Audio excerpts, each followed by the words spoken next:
monster inside of me. You better watch out if your enemy's a road ahead of full prophecy. To be the greatest beast the world has ever seen. I feed him every day like the bones clean. I feed him all the hate and he grows me. And he gets claws real big, gets off quick. And if you cross him, you might drop dead. Metaphorically, of course, settling the score. Never getting bored, loves of blood and gore. Always wanting more freedom from the source. They don't really listen until they feel the force of blood in. If you start shit, you'll be heartless in the darkness. Torn apart quick, you left scars ripped. You'll be chewed up and discarded. And this world ain't right, won't accept it.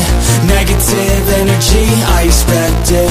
Once it's in your mind, it's infectious. So fight for your life and reject it. You better give me space, I'm protective. My adrenaline spikes when I'm threatened. And if you stay in my way, I'm aggressive. Cause when there's no exit, I'll kill when I'm desperate.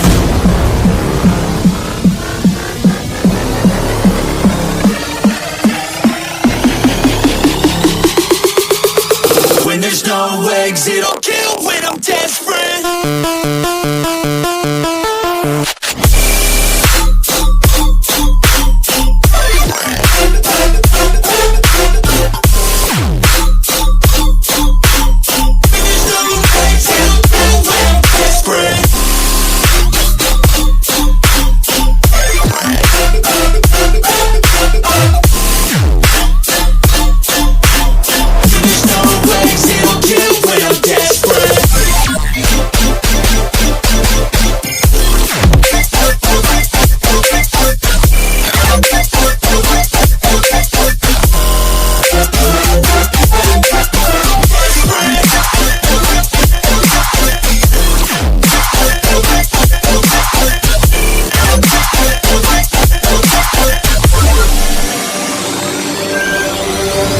This world ain't right, won't accept it. Negative energy, I expect it. Once it's in your mind, it's infectious. So fight for your life and reject it. You better give me space, I'm protective. My adrenaline spikes when I'm threatened. And if you stay in my way, I'm aggressive. Cause when there's no exit, I'll kill when I'm desperate.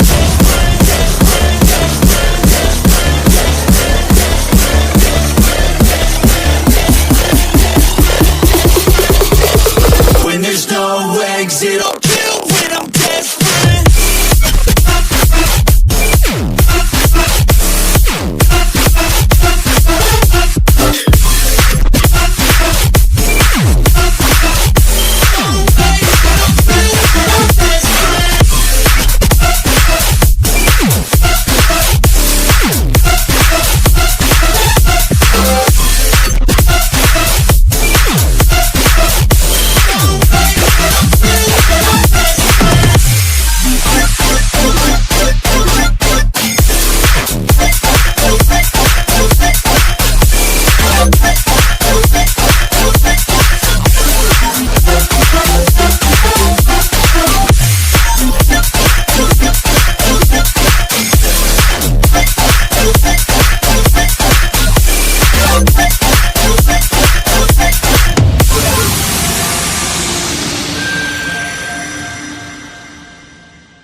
dreams. I push my mind to a limit where it needs to feed. I work blind, got vision I don't need to see. I'm picking mind over matter, I believe in me. I need to find more hours in the day to breathe. Need to find more power in the way I be. And when my mind turns wanna start with the painful scenes. I need to scream out loud, I can't stop me. I wanna be the greatest like Rocky. You know I leave them all hating like a hobby. I'm out here making moves like a lobby. And if you ain't with me, it's your loss, see. I got my mind on the facts, I'm a python, grab what I like real fast. Choke until I have everything I attack, everything that I lack, everything that I want, and I see, matter of fact.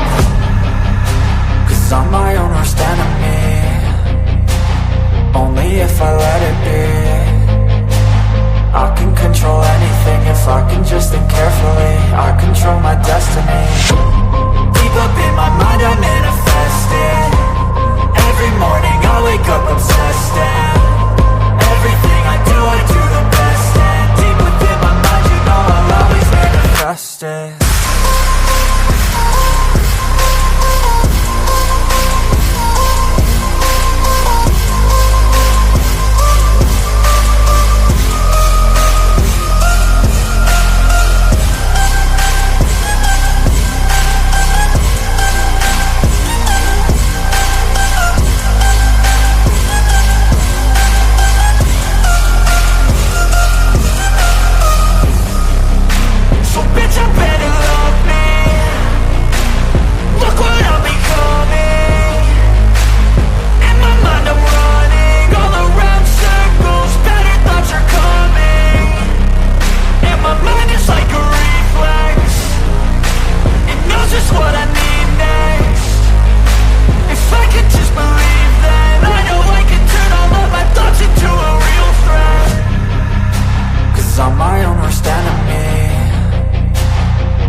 Hello and welcome to my Mind Over Your Matter. My name is Rick, and let's get this show started. How you guys doing? Chaotic Tuesday for sure. We're just September 13th, only 13 days into the year, and it just keeps getting crazier every single time. And yeah, I just had a very, very busy day today. I had a doctor's appointment early in the morning, which I didn't get good news, which is okay. And I'll let you guys know what's going on. After that, I went to Walmart, picked up a few things from there. I actually took some pictures of the cameras that I said I was gonna go to Walmart to capture because they had the face recognition cameras where you walk in and the cameras are just like right there and they capture everybody's facial as they're walking in. I got a couple of those pictures that we'll be looking at later, and yeah, it's just been very busy. As soon as I got home, I was so tired from like all this running around that I passed out. I passed out, and then I woke up and I was like, "Whoa, it's already like 5 o'clock," and it was already getting dark outside. And I was like, "Oh Lord, I gotta get the show set up," and that's what I did. And but not to fiddle dick too much. I do have some issues going on with my left hip and my left knee that's causing problems in my back. And most likely 9 out of 10, I might have to have surgery, especially on my left knee and possibly my hip. I'm not too sure about the hip surgery. I really don't know about that, but I know the knee is definitely going to probably happen this year. And it may happen probably sometime maybe in July. I'm hoping it happens in July so that way I can recuperate somewhat over the summer. It's just gonna be hell for me this year. I already know it. I already know. But listen, I'm trying to take care of myself the best way I can, and that's the only way I know how to do is go to the doctors and get their opinions, and and I get second opinions and third opinions, and everything looks like surgery is gonna have to happen this year. So we'll figure it out then. But for right now, let's get to some news and some shows that we're going to be watching tonight. We got a really good lineup for tonight, so I hope you guys sit back, relax, enjoy, get yourself your favorite drink, which mine is water, and a snack if you want, and enjoy the show. And here we go. We're going to start off first with Jason A.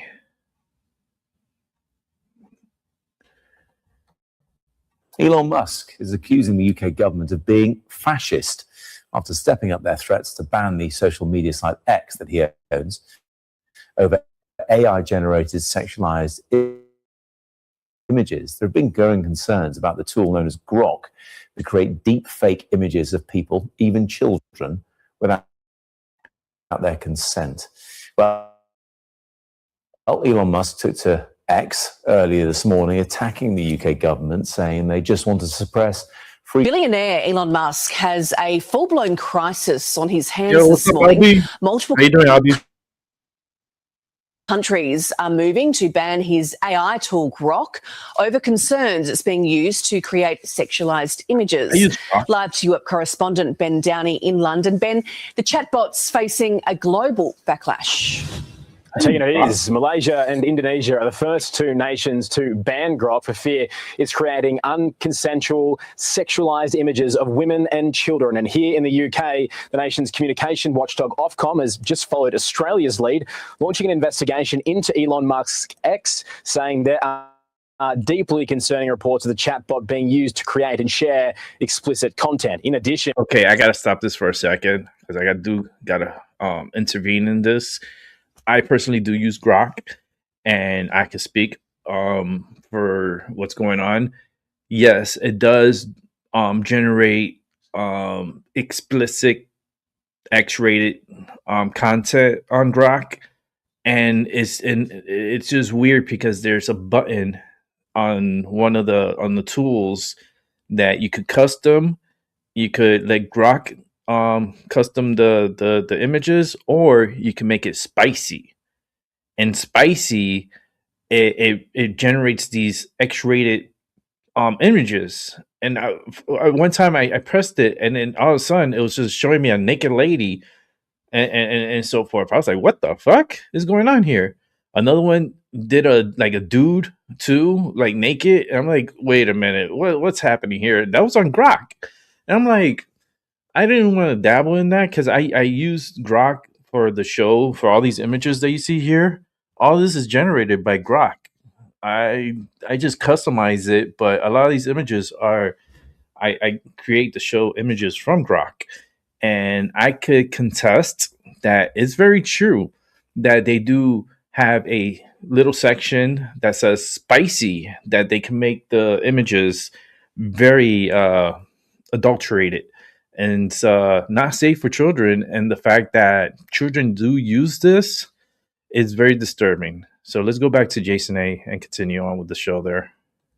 British Technology Secretary Liz Kendall has just announced deepfake and non-consensual images will be made illegal in the UK. Content which is circulated on X is vile. It's not just an affront to decent society, it is illegal. They are not harmless images. They're weapons of abuse, disproportionately aimed at women and girls.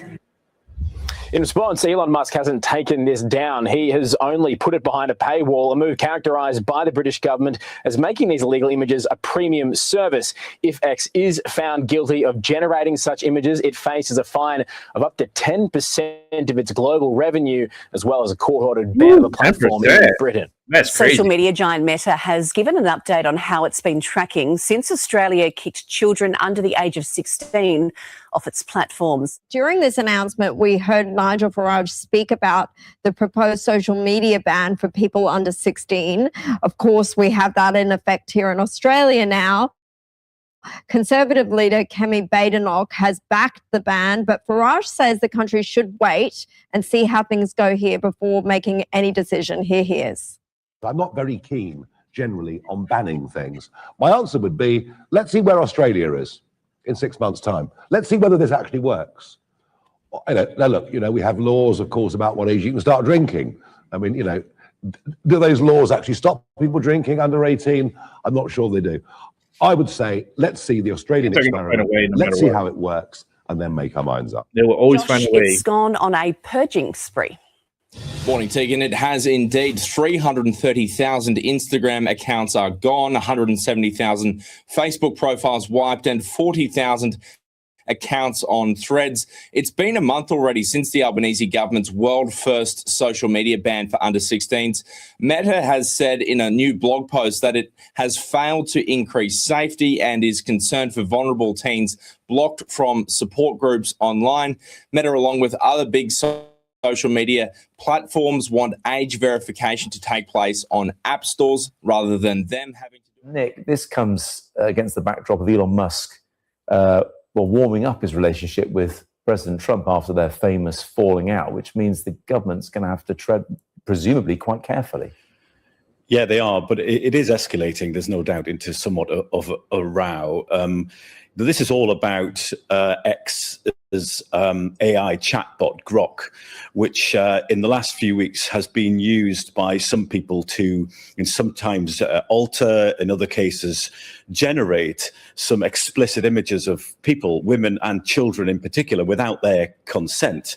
Now, when this was brought to X's attention, their first move was to say, okay, well, that feature will not be available to people who do not subscribe to X, but it will still be available to those who subscribe to the platform for as little as £7 a week. Well, this sent the UK government into a bit of a fury. Liz Kendall, the tech secretary, said it was completely unacceptable and that she was pointing and leaning towards Ofcom, the communications regulator, to do something about it, saying that any generation or altering of images in this way was against UK law. Well, now it seems that Elon Musk is fighting back. He says any suggestion that we should be restricting the platform would be a form of censorship. And as you just outlined there, he is certainly attacking UK perception that UK is in some way trying to restrict free speech. Ofcom says it's urgently looking at it. It said it in the last couple of days that it had approached X and was trying to figure something out. But under the Online Harms Act, it is indeed illegal and against UK law to alter and produce explicit images. So how long will you give X to make sure that you can't make controversial or obscene images behind a paywall? How long is the government going to give X to stop that? Well, I expect Ofcom to take its next steps in days, not weeks. The government is crystal clear. We want those images taken down. They are despicable, they are abhorrent, and we will ensure that the full force of the powers of the law that we have given Ofcom, we want to see those used. Are there any steps that could be, well, outline some of those steps. What can Ofcom do? Just explain to people what are the measures and powers available to Ofcom that would bring this to an end. They can investigate the service, they can issue enforcement action, and if that enforcement action is not complied with, they can fine the platform £18 million or 10% of their worldwide revenue, whichever is greater. But there are also powers in the Online Safety Act which enable Ofcom to block those services being made available to people in the UK. And as I said, we would want to ensure Ofcom uses the full range of powers that it has, but we as a government are taking additional action because we are determined to ensure women and girls are as safe online as we want them to be safe in the real world. No ifs, no buts. So you're saying that it's possible or it's likely that if X don't move on this, then the platform could be banned. Well, I am sure Ofcom is determined to ensure the law is enforced. They will take all the necessary steps that they have been, with the powers given to them by Parliament, and I am sure that we will see those steps in days, not weeks. But if nothing is done, what are the implications? You could see the platform banned. If Ofcom decides that they've refused to comply with the law, they have the powers to block those services. Australia making history with a new law aimed at keeping kids off of social media. The country now the first in the world to ban children under the age of 16 from major platforms, things like TikTok, Instagram, Facebook as well. Yeah, and this morning, First Alert Force Taylor Holt is joining us after looking into how exactly this law works and why it could matter here at home. Taylor? Paige, Claire, good morning. Yeah, Australia's new law is already getting attention from around the world, including from educators and parents here in Missouri. Experts say while a similar ban is unlikely here right now, the conversation is already starting. The social media ban in Australia is being positioned by the Australian government as more of a delay, basically saying, let's let children be children. That is one of the things that I think, again, there's a lot. I sat down with SLU's assistant professor of communication there, Kelly Jackson, also a parent, to talk about the ban. The world's first law bans children under 16 from creating or maintaining accounts on major social media platforms. That includes TikTok, Facebook, Snapchat, and X. Instead of putting the burden on parents, the law shifts responsibility to tech companies, requiring them to block underage users or face steep fines. Now, they can view content, but they're not allowed to have accounts where they can interact online with other children or adults. The Australian government says the goal is to protect kids from cyberbullying, anxiety, and unhealthy social comparison, issues experts say are growing. That kind of social comparison has a lot of negative impacts on children. They aren't able to understand and rationalize what they're seeing, understanding that some of it may be performative. Some of the people that are against social media bans like this really are coming down on the side of censorship and free expression, that they are limiting or banning free expression. And the law is already sparking conversation here in the U.S., including in Missouri. A similar ban is unlikely for now, but Missouri is one of more than half of states that have already banned cell phones in K through 12 classrooms. One of the biggest challenges, though, is enforcement. Australia plans to require age verification using third-party AI software, a move tech companies strongly oppose. Experts, meanwhile, say regulations focused on child safety are more likely to gain support. Now, looking at the impact of the ban about a month since it started, Australia, France, Denmark, Malaysia, and Norway are now advancing or planning social media bans.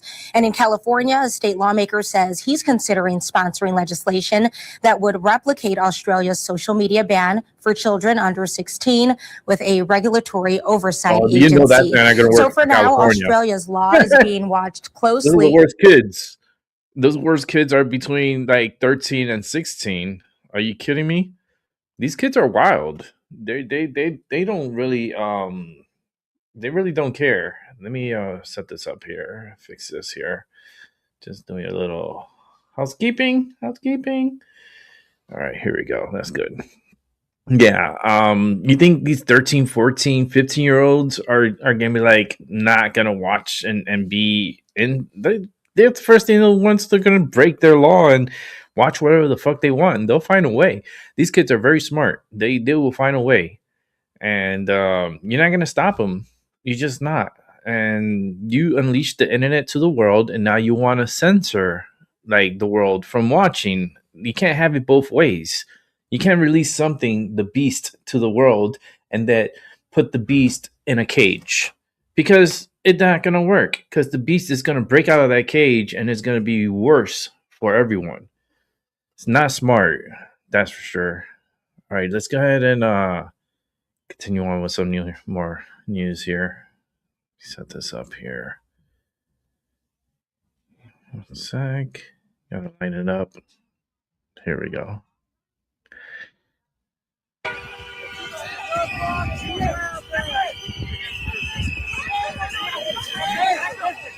What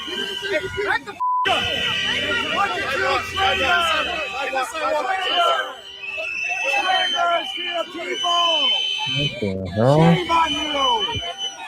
What's wrong with these people?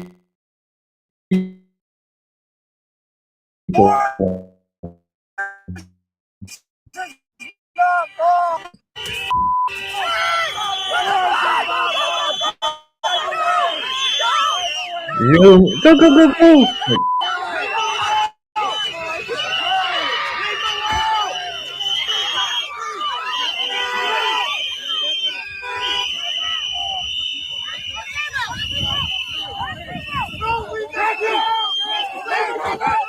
Drag him out.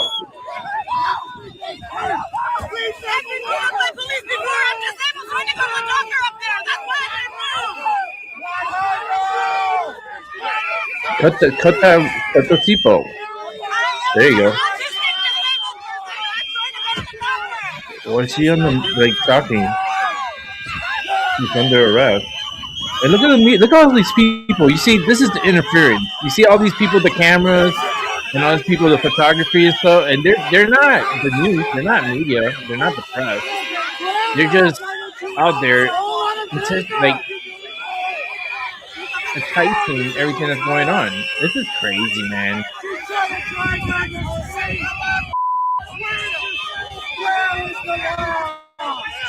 Yo, that's fucked up. They cut her seatbelt.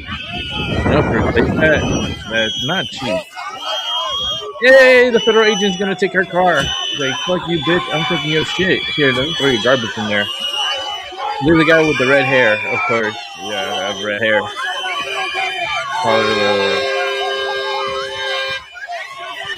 Oh, we're gonna arrest more people? Oh, look, they're carrying her. It's just the press that's in the way. You see, it's not even press, it's just independent.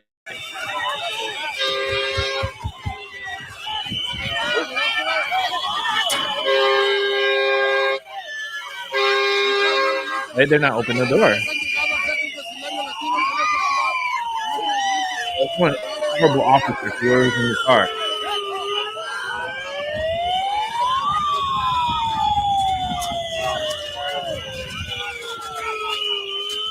They hear all the whistles? Look, all these people. Why do they have to be so many people with cameras taking pictures? All these people should be in trouble, man. You can't just be interfering. This is interference. You're not letting them do their job. You're in their face. That's crazy, right?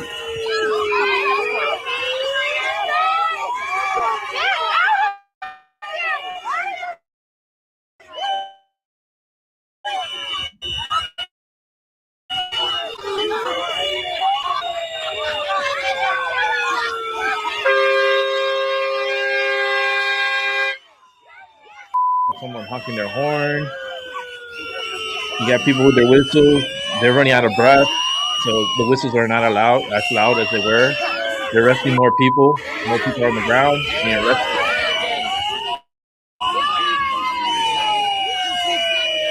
All these people that are interference, they should all be arrested. Literally 6 of them are on top of one person. That is ridiculous. Oh my God, you have so many people for one person. Hello, how many people are you around acting like idiots? Blowing your little whistles. You need that many assholes out there with whistles to blow? You kidding me? You should flip that shit all the way back around. Why are you guys all around us and we're doing our job? What job are you doing? Apparently, it doesn't look like you're working. You're just here interfering. Unless you're getting paid to do interference.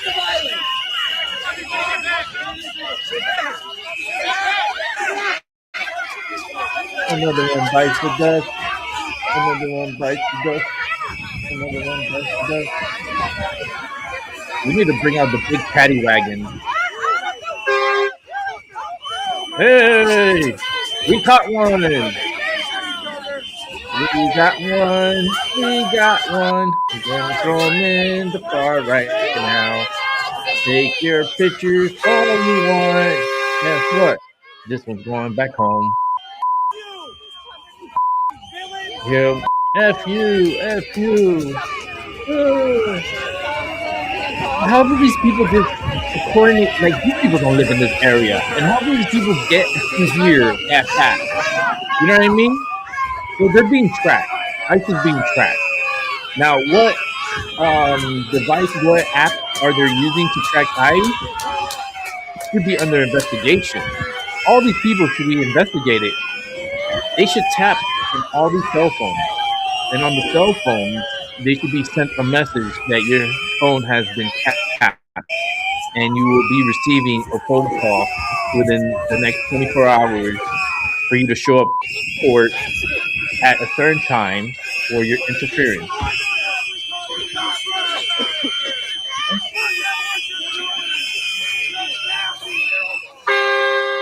This is gonna have to happen because this right here, they're being followed, they're being tapped, and they can't. This is gonna get one day. It's gonna be really bad, and there's gonna be a lot of people dying. You know, these people could blow their whistles all they want, but it's not. That's not justice.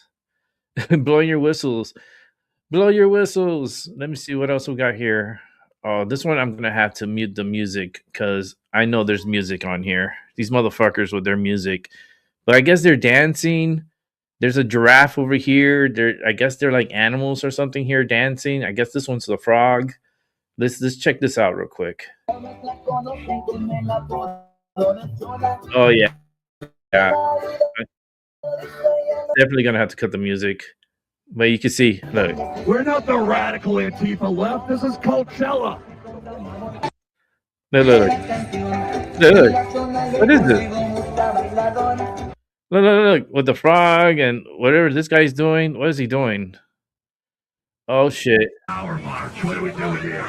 Oh, they got the giraffe.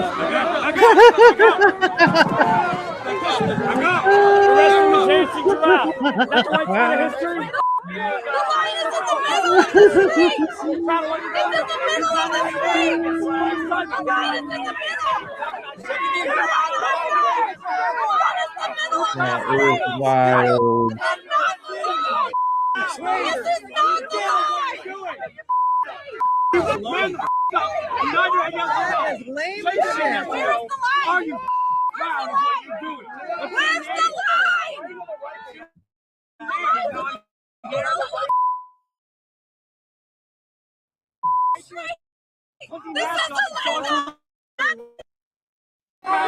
Look, why is this mad? Why these people are so mad? These white people. Why white people are mad?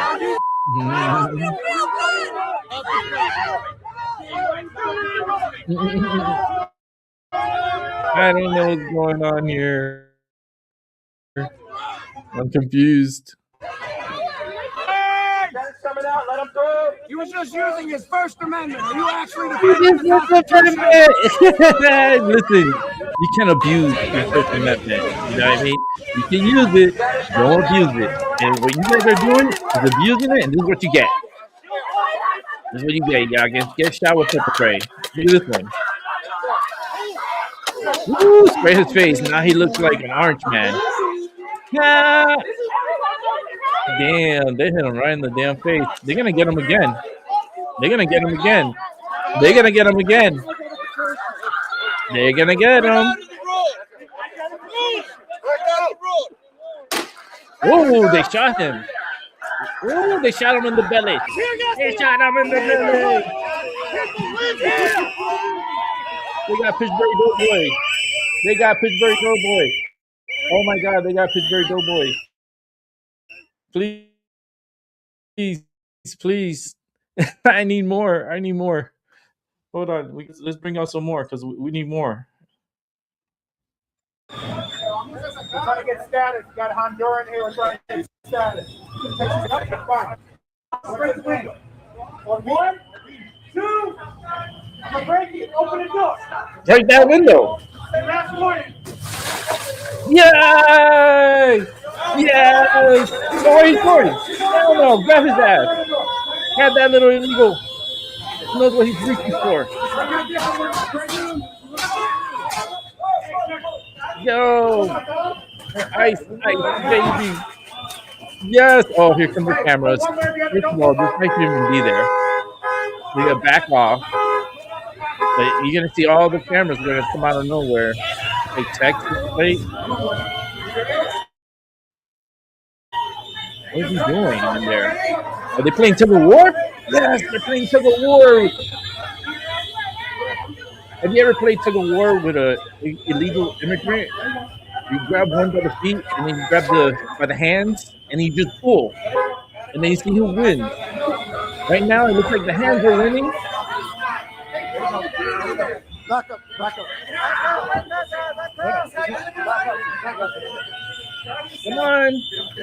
Damn, what is he holding on to? It's like holding on to your life. You guys officers. Uh-oh. That's the chief right there. Don't fuck with him. Hell no, that's the boss man right there. You see, the boss man has his own security around him. Look, you see? He has his own police around him. That's the boss. He's telling them, back the fuck up. Yeah. Oh, they got him. They got him on the floor. They got him on the floor.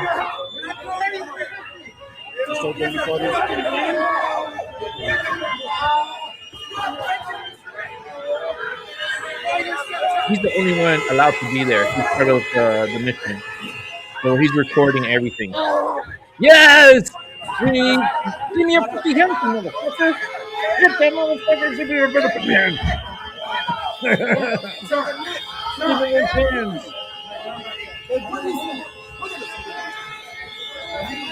Listen, it's easier to not resist, okay? It's a lot more painful when you resist. You think that I could let an officer do that to me? Hell no. I have a broken neck. My fucking spine is fucked up. Crazy? If the police handles me like that, I'll probably end up being paralyzed. With the little amount of spine that I have left, that's a good possibility. But Record it, back it up. oh, we got the whistles. More whistles. Bring the whistles.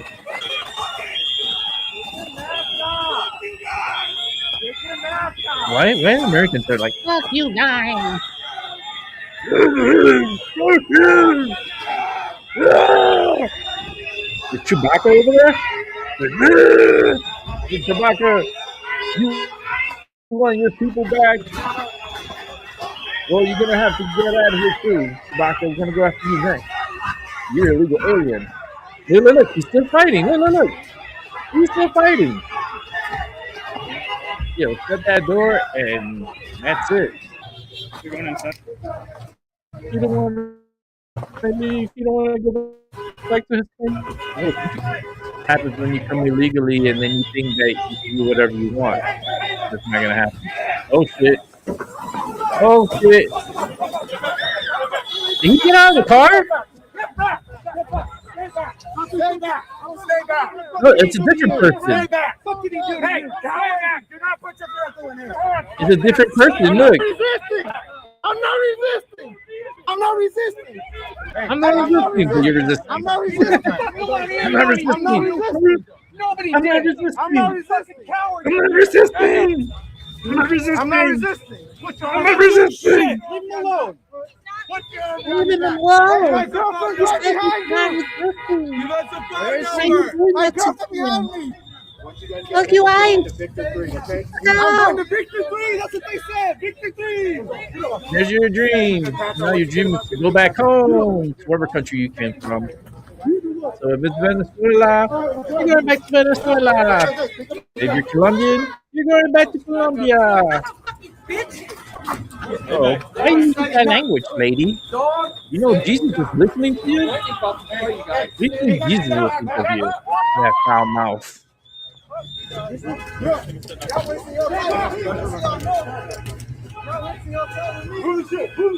back?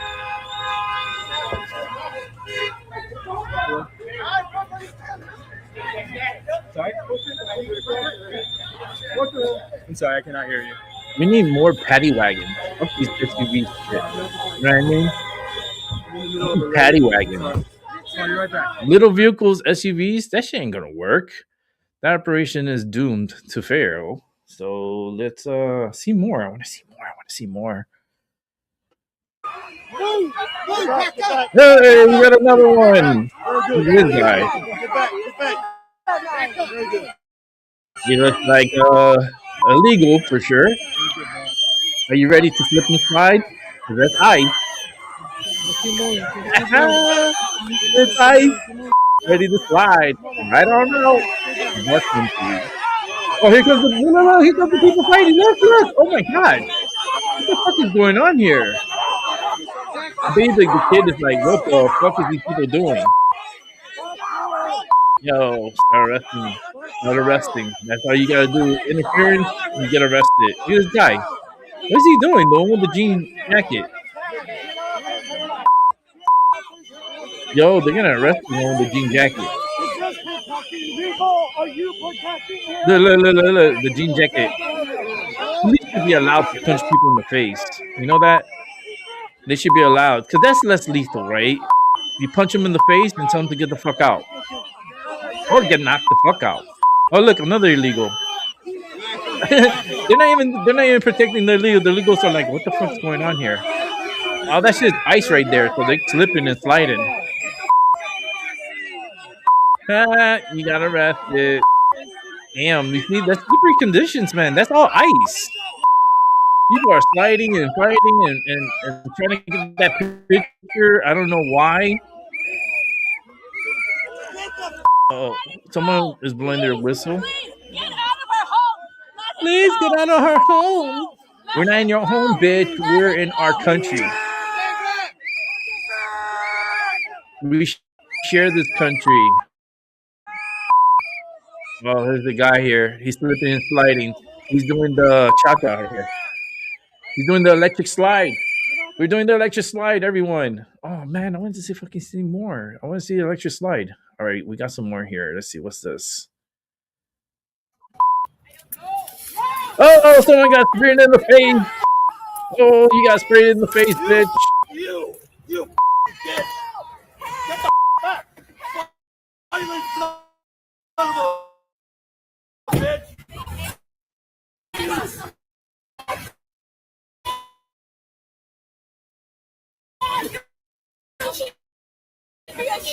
Bitch.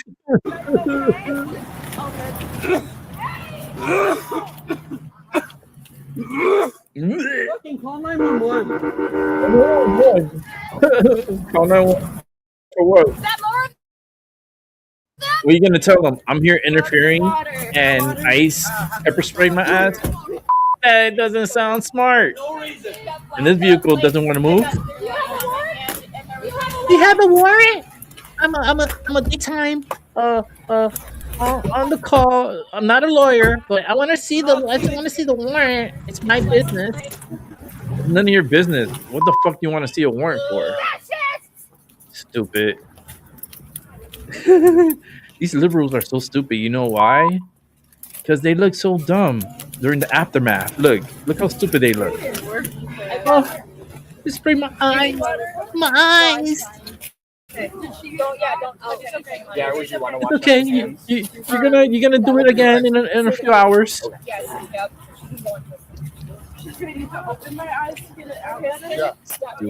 You shouldn't have been there to begin with, dummy.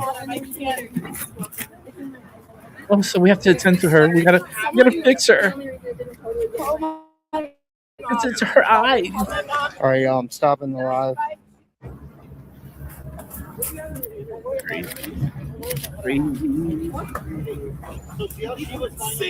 I told you, chaotic. Oh, did I lie? Chaotic Tuesday. I wasn't lying with the title. What is chaotic? And you're breaking the law. Did you call the police? Did someone call the police? Did someone call the police? Did someone call the police? Like the police is gonna do something? There's our federal agents. They are law enforcement officers. They are the police, you dummy. They're federal police officers, which is higher than local police officers. But the low brain, low vibration people don't understand that. They just don't understand. Well, when you fuck around, you're gonna find out.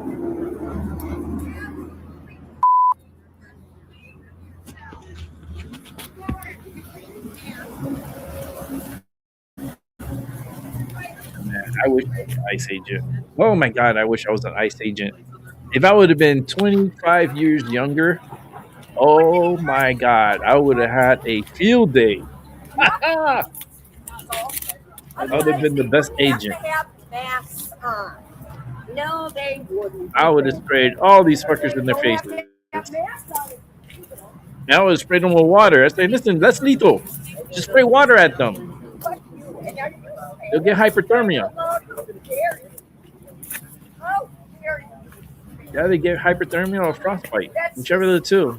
But the decision is whether to leave and be safe or stay here and possibly die. Those are your options, and at least you were given options.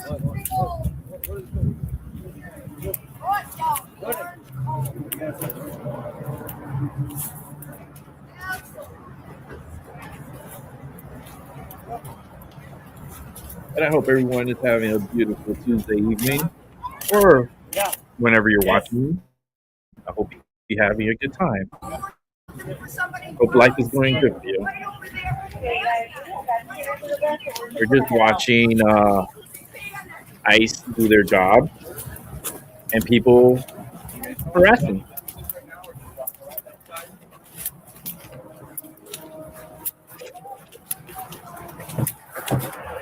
If it was me, I would arrest everyone who's interfering. Just bring out a big ass, couple of buses, and you handcuff them and put them in the bus.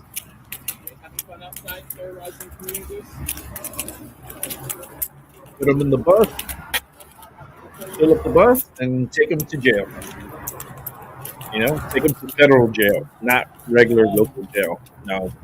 If you get arrested, it's mandatory to serve 30 days in jail before being released, depending on your case. If your case carries some time to be, done for what your actions were, then it could be like 3 months, 6 months, maybe up to a year in jail. They're rolling out. And if you continue to do what you do and continue to get caught, well, the time just gets added more and more. And imagine having to serve 5 years, 10 years in a federal prison because you're stupid. That's dumb, right? All right, let's keep it moving.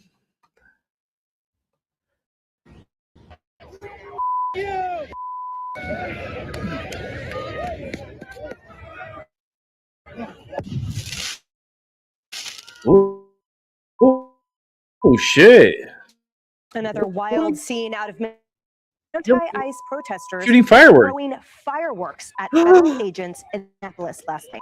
That's not good. I love fireworks. Officials reporting dozens of arrests since Friday.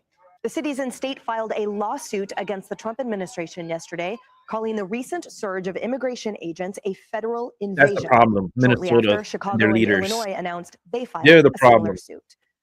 Paul Morrow, let's get your legal take on the lawsuit. The leaders are going to have to be taken out of power. Some federal overreach, but also the First Amendment. And they're going to I'm sure they're going to throw in some equal protection stuff, because every time it comes up, any of the so-called leaders in these places invokes racism, okay? Which is amazing when you consider that all the protesters tend to be not only white, but majority white women, all right? But that said, that's the basis of the lawsuit. The rejoinder is pretty obvious, which is you do your best business on Main Street. ICE is going to these places because that's where the people they got to pick up are. And all I would add to bring it down to street level is the following. As ICE goes into these locations, one of the things they've learned, and I've heard them articulate that, and let's recognize, by the way, that they're hiring, I think, 5,000 to 10,000 new ICE agents under the big, beautiful bill. So they're going to have the bodies to do this. Man, if you sent in 100 people to do the operation, now they're going to send 150 to 200 because they're going to have arrest teams. So as they try to enforce and bring the people out, the worst of the worst, as we've seen some of the people that have been arrested in Minneapolis who are wanted for sex crimes, child predation, et cetera. They're going to have dedicated arrest teams behind the front lines who are going to look at this, say, okay, that's the guy. He's shooting fireworks now at federal officers. That's an incendiary. That's 5 years in jail with a sentencing enhancement federally, because obviously Minneapolis PD is all on furlough. So you go in, you take these guys. You need the bodies to do this because it's chaos. And if you don't have dedicated teams, you lose track of who did what. The cases fall apart. NYPD learned this a long time ago. You need people who are dedicated, I grab this guy, I stay with this guy, I put him through the system, the arrest sticks. Now, you went out there to cosplay as a protester when you were on study hall. Now you're looking at 5 years in federal jail. You've got in a prison, you got to pay for the lawyers, you have that on your record. That's a bigger hit, and that's where this stops. Harris, we saw last year during the LA protests that those individuals, the cosplayers, throwing Molotov cocktails at law enforcement were slapped with 10-year federal charges for the destructive device that they're throwing. So Paul's absolutely right. What we are seeing unfold before our eyes is not okay, and it is frightening for the safety of the officers. First of all, cosplay is so perfect, and I'm glad you said it again. Because that's what's going on. I mean, look, it would seem that there is no mission here, just like what we saw on the university campuses. Who's speaking up for the people in Iran? Who's even talking about the Palestinians anymore? Right. I mean, all of that went away. So it That is went away cosplay. quick. They're out there right now becoming, you know, people who are obstructing justice among the crowd. They'll pay for that, however, legally, mightily, if they even get more than a slap on the hand in the state of Minnesota.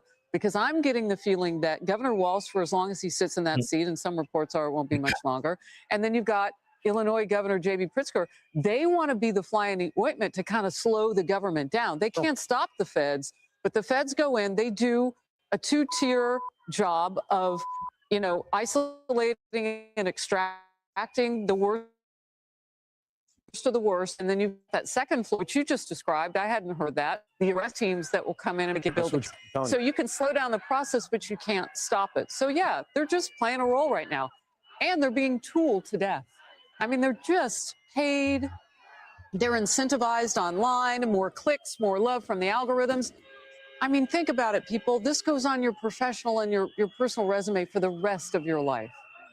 So Martha, Paul, as we talked about the law filed together, he mentioned First Amendment. So Minneapolis and Minnesota are arguing that these are targeted operations against them. They say that the federal government, that President Trump, is targeting them for their rhetoric, that because they've stood up for Minnesotans and you know, for some reason, I guess calling ICE Gestapo is protected, but they feel that these operations are unlawful. So they're asking for an injunction saying to stop it right now, stop this full ICE operation. And then number two, rule it completely unconstitutional, because as they say, we don't need it any more than any other city. And yet, look, the feds are here in our backyard. Now, I'm not quite sure what the families of the victims of those horrific criminals that Paul mentioned, the sodomizers and the rapists and the homicidal maniacs that were extracted out of Minneapolis, I'm not sure what they would say to that argument by Walz and Fry.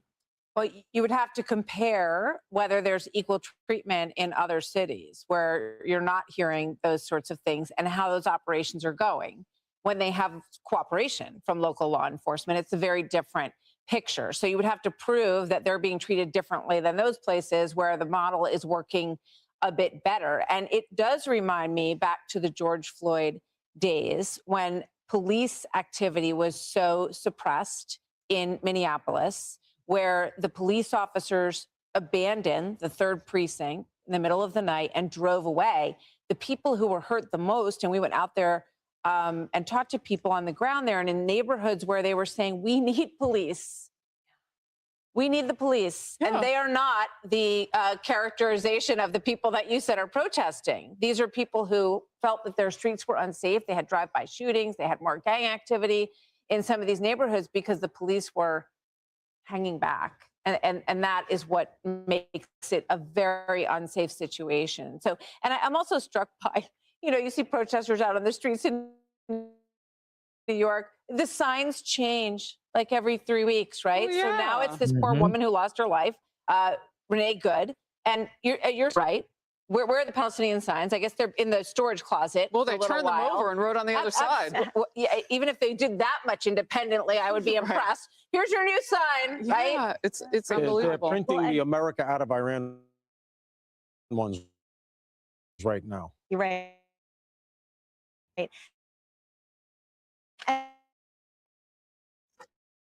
And I look at it as or a federal agent that made states to opt out of federal immigration enforcement. Seems to be a case that the Supreme Court is going to have to take up eventually, because right now you have two competing claims of sovereignty. You have the sanctuary states that are claiming they are somehow exempt from the rules of federal immigration enforcement. And then you have the federal government, which is trying to apply the rules that Congress has passed uniformly across all red and blue states. This is unsustainable. You can't have blue states continue to do this.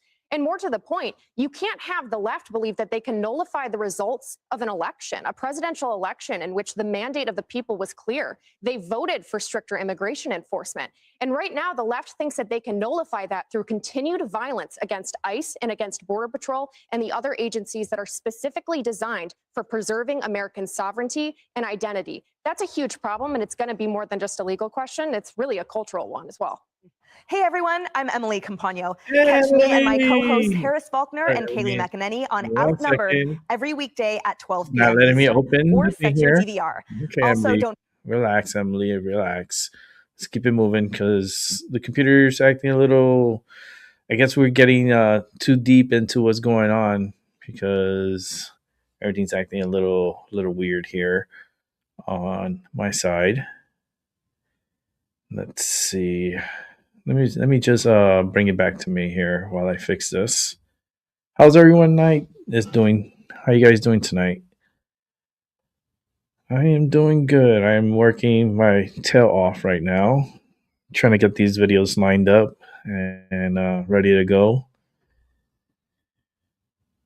I guess the topics we're talking about is very impactful, and they're watching, they're listening. They always listen. They're always watching. And what I mean by they is always watching. Okay, here we go. Set this up. Take this out. All right, here we go. And also developing today, 6 federal prosecutors in Minnesota have resigned, including one of the leading voices in several high-profile cases. Fox 9's Karen Scullen joining us now with more on this. Karen? Well, the New York Times is reporting 6 attorneys have resigned within the U.S. Attorney's Office. The one we have confirmed independently is the former acting U.S. Attorney Joe Thompson, who was leading the massive fraud investigation here. And several U.S. state and local leaders have responded to these resignations, including MPD Police Chief Brian O'Hara, the governor, and U.S. Senator Amy Klobuchar, all very supportive of Thompson's work. Klobuchar spoke to Thompson today, but did not ask him why he resigned. My place was to thank this incredible public servant and to ask him to convey to the others that they have done such a service for Minnesota. The fraud investigations, that's obvious, but think of how they got us through with the prosecution that is still pending in the Hortman and assassination, or the calm that he brought to the community the day after the Annunciation church shooting, working with our Minneapolis police chief, Brian O'Hara, so seamlessly. And then whatever happened, we've lost a treasure of not just Joe, but these other prosecutors as well. Now, we are still gathering more information on this story, including what comes next with the office down now 6 prosecutors. Republican Congressman Tom Emmer from Minnesota did not respond to our request for comment. In the newsroom, Karen Scullen, Fox 9. All right, let's keep it moving.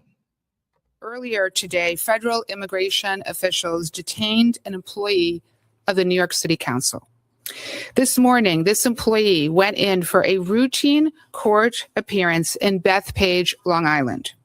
But a regular check-in quickly went awry. He was taken in and he was moved to a detention center. We learned about this very disturbing situation late this afternoon when this employee called the city council HR department for help and told them he had been detained. He was given, I want to be clear, 1 call, and he called the city council for help. We are doing everything in our power to secure his immediate release. We've since learned that he has been transferred to the detention center on Varick Street. I spoke with the Deputy Field Office Director of the Department of Homeland Security tonight, both to express my extreme frustration at the situation and demand information on why a council employee was detained. I don't know. DHS confirmed that this employee had gone in for a routine court appointment and was nevertheless detained. They provided no other basis for his detainment. On the contrary, he was a city council employee who was doing everything right. He went to the court when he was asked. I want to be clear, his legal authorization to remain and work in this country until October 2026. After we learned of his detention, we immediately reached out to the ICE facility office at the Bethpage facility. But shockingly, the phone number doesn't even work. It says that the number is disconnected. There is no public information about how to reach someone that is being detained at the Bethpage facility. There's actually no way to reach out to this individual. And I just want to be clear, as Speaker of the City Council, I cannot even call this ICE detention center to collect information or demand his release. I'm an elected official running a body, and I cannot contact a federal facility. What kind of accountability or transparency is that? Can you imagine what it's like for a family whose loved one goes missing? What are his family members going through right now? Family members are trying to get in contact with one another, and ICE is actively trying to do the opposite. That is not how government works, and it's not how our legal system is meant to work. That's how it's going to happen. Fix your hair. Maybe we'll take you more serious. Let's keep it moving. American citizen detained for more than 9 hours by ICE yesterday is sharing his story with Fox 9. Corin Hoggard talked with a Woodbury man and has video of the interactions, revealing that agents arrested the man for following them. Corin joining us live in Woodbury right now. So Corin, take us back a little bit. How did this all start? What happened? Simone, Ryan Eklund tells us that he had just dropped off kid at school. He had pretty clearly an ICE vehicle that was just kind of patrolling in the parking lot there. And so he started following them from a safe distance, recording them as well. They eventually noticed him and they had 3 interactions with him. The first one, they kind of boxed him into a parking space. They came up to him. It was kind of a, hey, how are you? But they were photographing his face and his car. And then the second interaction, they stopped him and came up there and said, this is your one warning. If you keep following us, we're going to arrest you. And he said, I'm allowed to follow you and record you, so I'm going to keep doing it. And then the third interaction, they actually followed through on that threat. You've been warned that you continue to follow us and you're breaking a lot of... Oh, no. Hell no. Nope. We warned you, sir. Nope. One of those ICE agents went into the back seat, gave me a chokehold around the driver's headrest. That's okay. Unbuckled my seatbelt from behind me in my car. Yep, they're trying to get you out. Agents pulled me to the street. Yep.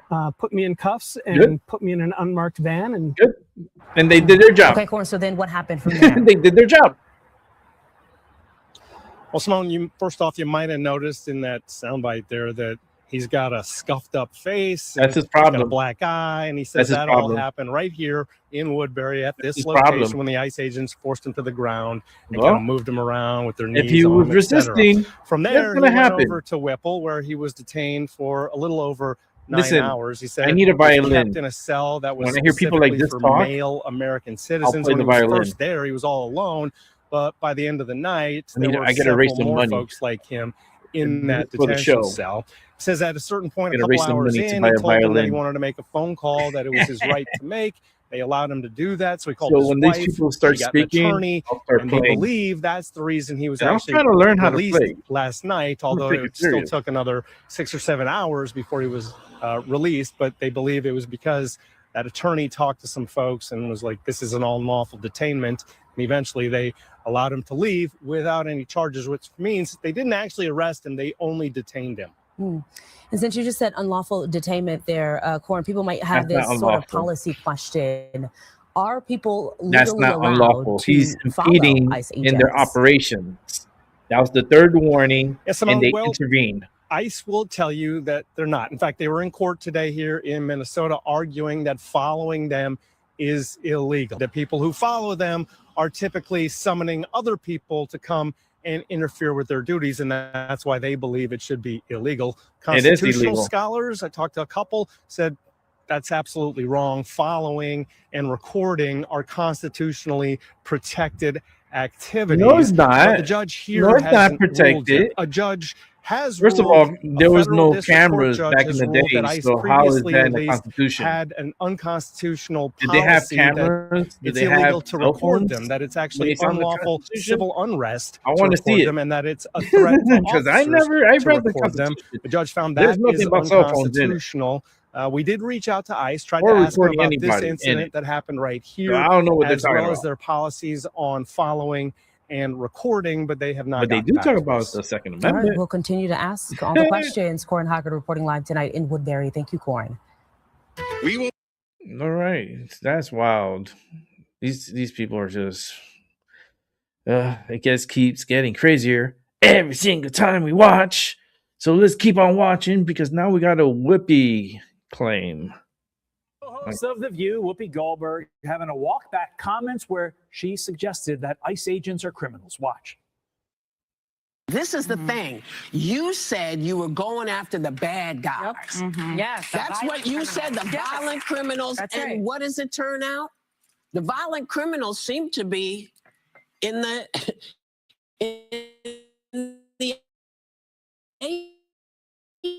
agency.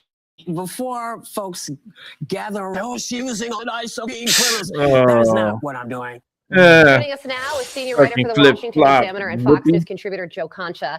And Joe, that little transition that we played during the clip, that was before and then after the commercial break. So what do you think about Whoopi Goldberg's two opposing She's an comments idiot. there? Carly, Todd, I think Whoopi only walked back those statements because she was told to do so by ABC's legal team. Yeah. And when she walks back these statements, I mean, it's basically the broadcast version of a hostage video. You could tell she did not want to do it, but she had to do it because ABC has been sued before by President Trump, by the Trump administration, and they've had to settle to the tune of millions of dollars. Yeah. But then again, And Trump always wins. Let's put it this way. The main point is that Crazy Town has only been expanded in terms of rhetoric from the left. I mean, ICE is putting away, as we know, and deporting violent criminals. We're talking about sex offenders. We're talking about child traffickers. We're talking about murderers and rapists. Not like they're going after and every all mayor of in them. every They major did city, that. when Oh, they're man. carrying out their operations, Yeah, should a be lot more thankful officers. for making them look better and making their cities safer for everyone. And again, if you hit any law enforcement officer with a car or an SUV, those are considered deadly weapons. There will be consequences. And in this case, the ICE officer who was hit, he had been rammed by a vehicle not too long ago that required him to get 33 stitches. Overall, ramming or attempted rammings of ICE officers is up 3,200% when compared to 2024. But that's a stat you're simply not reading or hearing very much in terms of the coverage we're seeing out of Minneapolis by much of the media outside of this network. I feel like The View was due for an inflammatory headline-making comment. And here we go. They kick off the new year just the way they always Got a helicopter. Before we let you go, a new Gallup poll finding Flying that by. 45% of Americans now identify as independent, rejecting the country's two major parties, Usually, which both sit at 27%. when a helicopter flies by, that 30 means seconds to someone's you. in How should very bad Republicans take condition. that knowledge, take that data, and use it to their advantage in the midterms? It is amazing, Todd. I mean, Gallup has never found this many Americans claiming the independent label. Overall, I'll leave it here. It's likely more voters are identifying as independents out of disdain and frustration for toxic partisan politics from both sides. And they simply don't want to be associated with this stuff. But overall, I think that's an opening for Republicans because I think in the end, the common sense stuff, tax cuts, a closed border, all the things that President Trump has been doing on a foreign policy perspective and low gas prices, that favors Republicans and not Democrats, even if they identify as independents. Todd, Carly, Yeah, I'll no, see you and that's later. why President Trump calling Elizabeth Warren, I think, is so important because while people think that they like the hyperbolic rhetoric, usually unity is what most Americans really want to see. Got to leave it there. Fox and Friends starts right now. I'm Steve Doocy. All right, I'm Brian Kilmeade. And I'm Ainsley Earhart. And Let click me here to pause this subscribe here. to the Fox. And let's bring it back to me. Let's do a little housekeeping. Yeah, it's just a weird night, right? Whoopi Goldberg calling out ICE and then having her retract. And, after speaking to the upper ups at ABC, they're like, you're going to have to change your tune, Whoopi. What you did is not good. Go back and change it. Because we don't want to get sued because Trump, he wins. He like with the View, that's an easy paycheck. Easy check, just direct deposit it to Trump, because these clowns are going to continue speaking and acting crazy no matter what. All right. Let's see what we got here. Really good lineup. We still got more to watch. So here we go. Our president. Our ICE operation in Minnesota, for example, is finding hundreds of killers, violent predators, and child rapists, some of the worst criminal offenders anywhere in the world, murderers all over the place. All we want to do is get them out. Did you see the pictures that we put up? Hundreds of them. Murderers wanted for murder, wanted for the worst drug selling. One of them is one of the biggest drug dealers in the world. And vicious, sells bad drugs too. Bad drugs, like if you take a tiny little morsel, your child is dead. And we're getting them. But it's hard to get them because they make it so impossible for you. And you wonder why. Why would they do that? Do they want to live with murderers? Do they want to live with these people that are emptied out from prisons? They have a lot of people. One of the reasons I was so angry with Venezuela, they emptied their prisons almost entirely into the United States of America. Tren de Aragua was the gang, one of the worst, probably the most violent gang there is anywhere in the world, they say. We're getting them out. We've got a lot of them out already, but we're getting them out. We're also going to revoke the citizenship of any naturalized immigrant from Somalia or anywhere else who is convicted of defrauding our citizens. We're going to get them the hell out of here fast. Wow. And if you come to America to rob Americans, we're throwing you in jail and we're sending you back to the place from where you came. We're throwing you right in jail. There you go. And they know it too. And one of the reasons they're doing these fake riots, they're just terrible. You see it's so fake. Shame, shame, shame. You see the woman, that's all practice. They go practice. They go to areas, they take hotel rooms and they all practice together.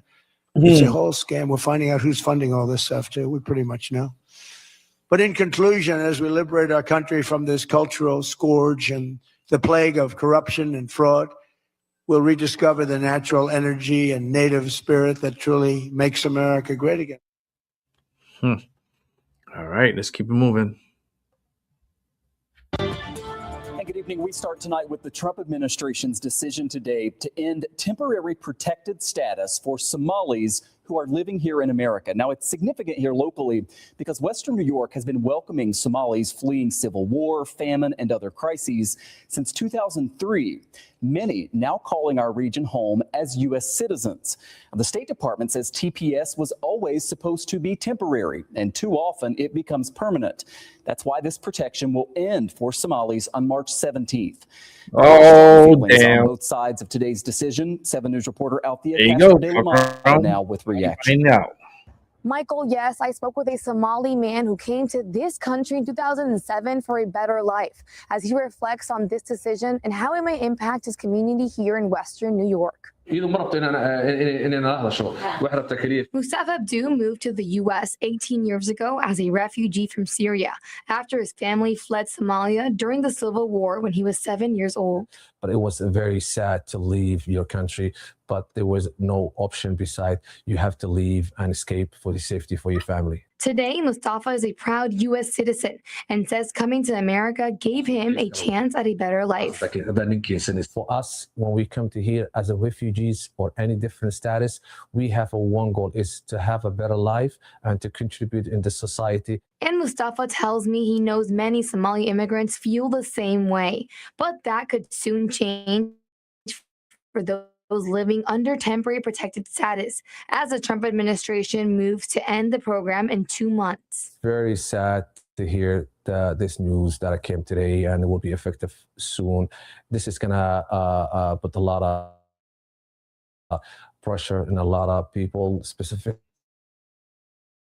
If I talk to you about Somalis, we have and to work in a safe area. Temporary protected status, or TPS, lets people from war-torn or disaster-hit countries live and work legally in the U.S. Somalia has had that protection since 1991. President Trump has accused Somali immigrants of harming the country and has said they should not be here. And the administration says conditions in Somalia have improved. But people like Mustafa say it is still not safe and that many TPS holders have called the U.S. home for decades. Still, Somalia is not stable. It needs a lot of resources and a lot of safety and a lot of help to get back to what it's supposed to look like. Mustafa says he's hopeful the administration might reconsider after spending so many years here and calling America home. When you go to America, it's going to be a different life, land of opportunity, and you will accomplish all your dreams, and you will have more safe place to be. And that's the first thing I felt. Altia Castro de la Mata, 7 News, Buffalo. Okay, well, anyways, keep it moving. We're back here for you on Live Now from Fox, always worldwide for you as we continue to bring you some of the day's biggest top stories and headlines. Our next story talking about this TMZ report and video coming out from President Trump's visit to Michigan. Earlier today, you can see their exclusive. President Trump was filmed flipping off a Ford worker who yelled "pedophile protector" at him. Take a look at the video that TMZ was able to obtain.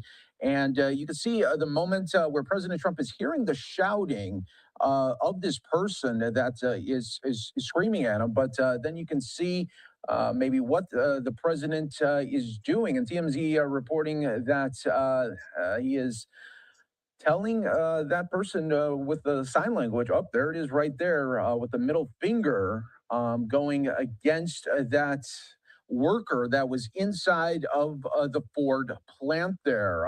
President Trump toured the Ford F-150 plant at the Detroit Economic Club before giving a speech while walking the factory floor. It's so cool. I love my president. Like, you, fuck you, President fuck Trump. you. And it was hard to make out the full Here, sentence fuck you. that was shouted at the president, but it seems Yeah, that to have included motherfucker. the words pedophile protector, and President Trump would not be happy with that, and again points back to that protester and worker there, and then also using his middle finger to showcase his displeasure of hearing.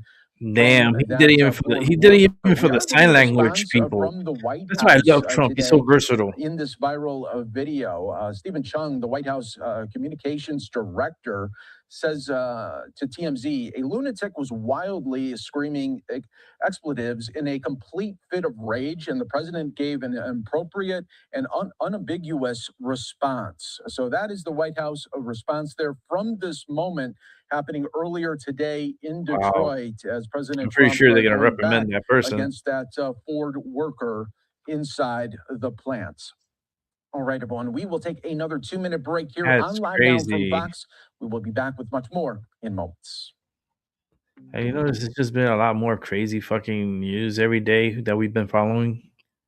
Like, every day is always something. Every day. That's why I do this Monday through Friday. Sometimes I take the weekends off. Sometimes if I'm feeling good, I'll come on like I did this past Sunday. It was a good show. I had a great time. Even when I'm by myself, the show keeps going with or without y'all.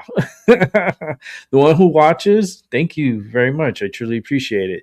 But this is a recorded programming, so it's just 2 audience members and I'm still producing because this is recording.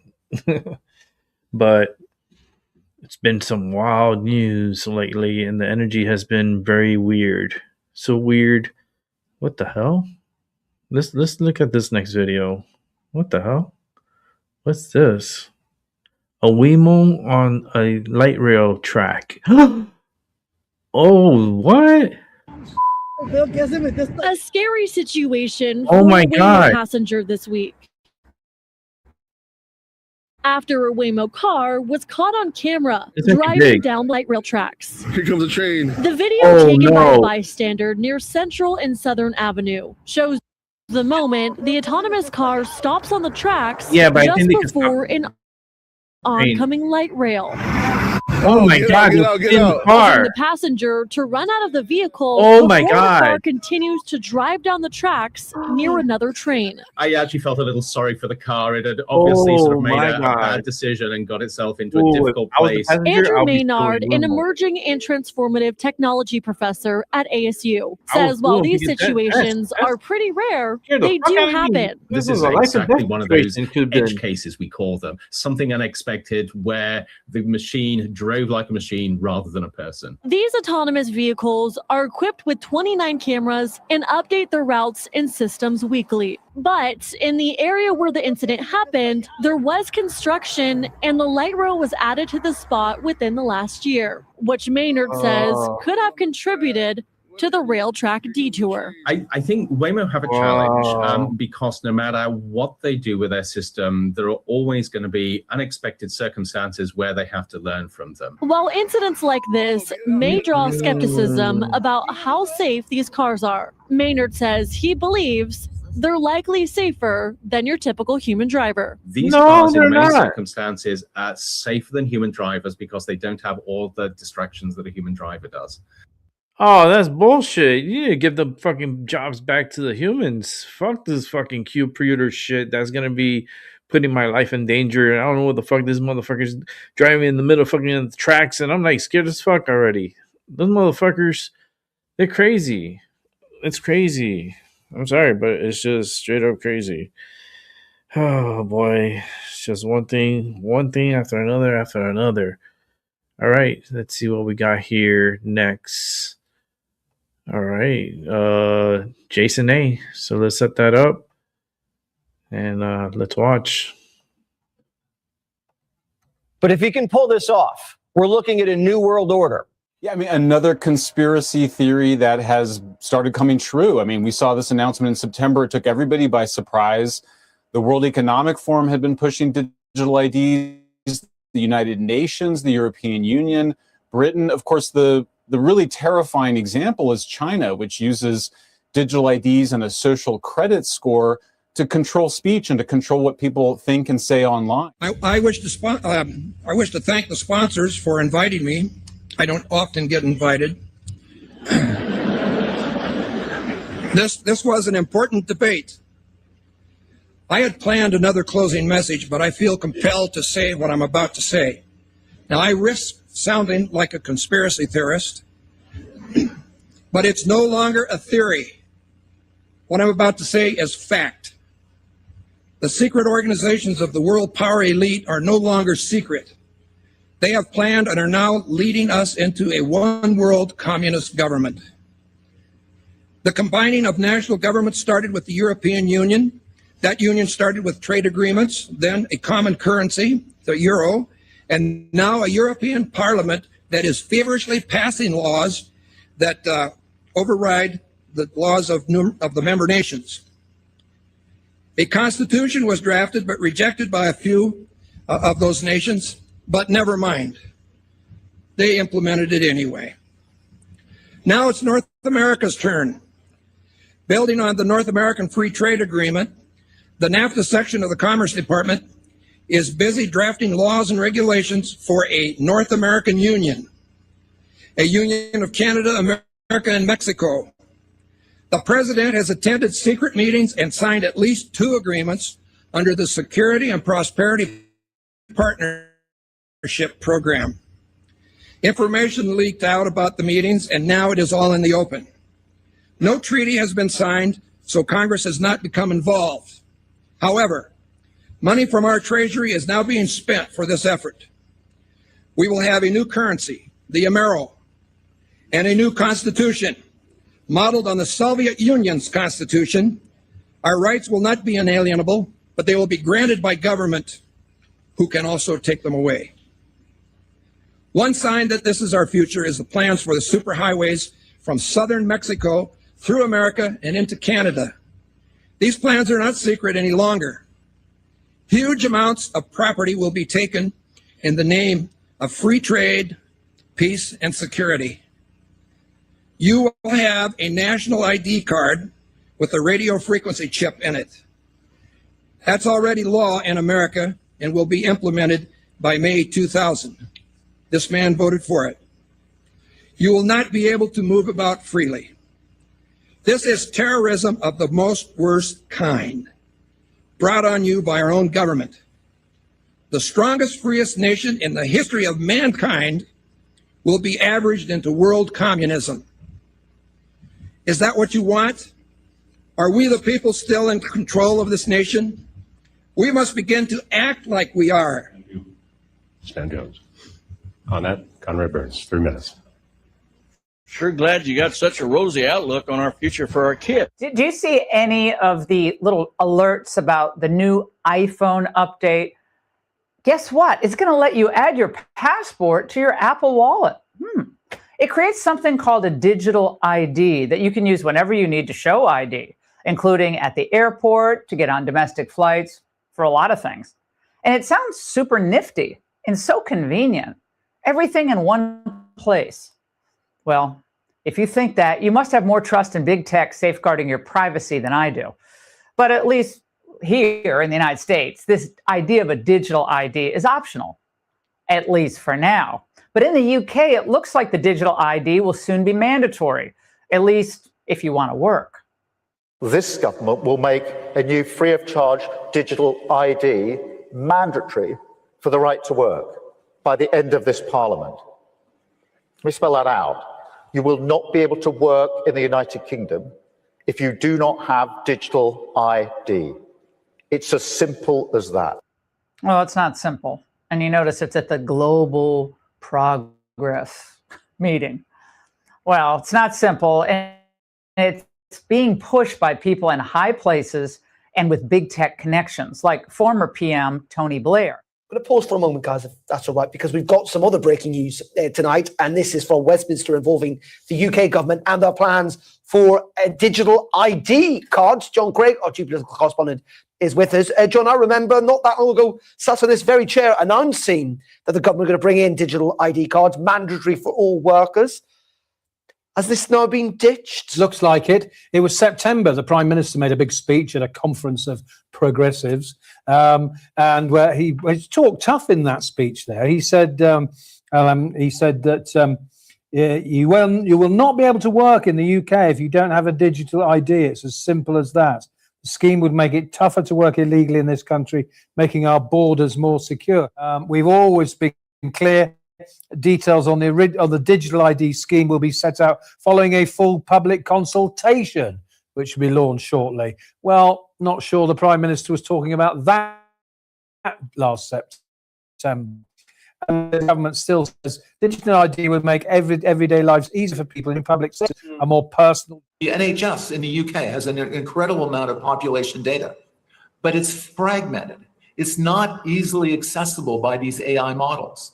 We have to take all of this data we have in our country and move it into a single, if you will, unified data platform.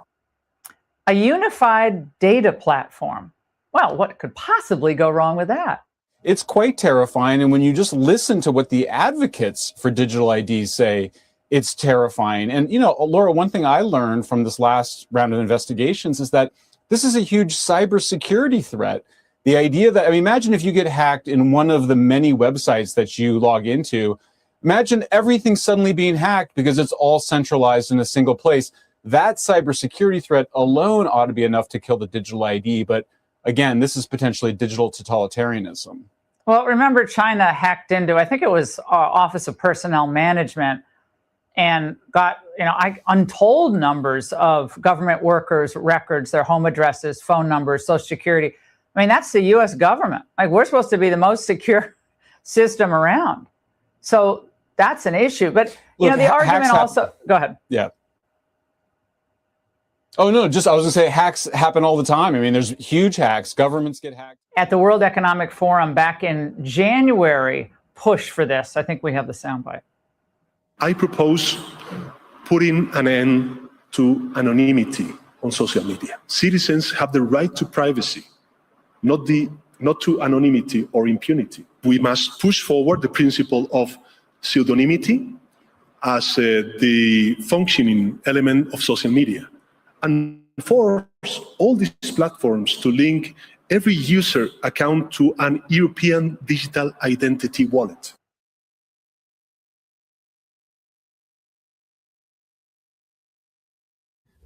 I'm telling you, 2030 is coming really fast, super fast.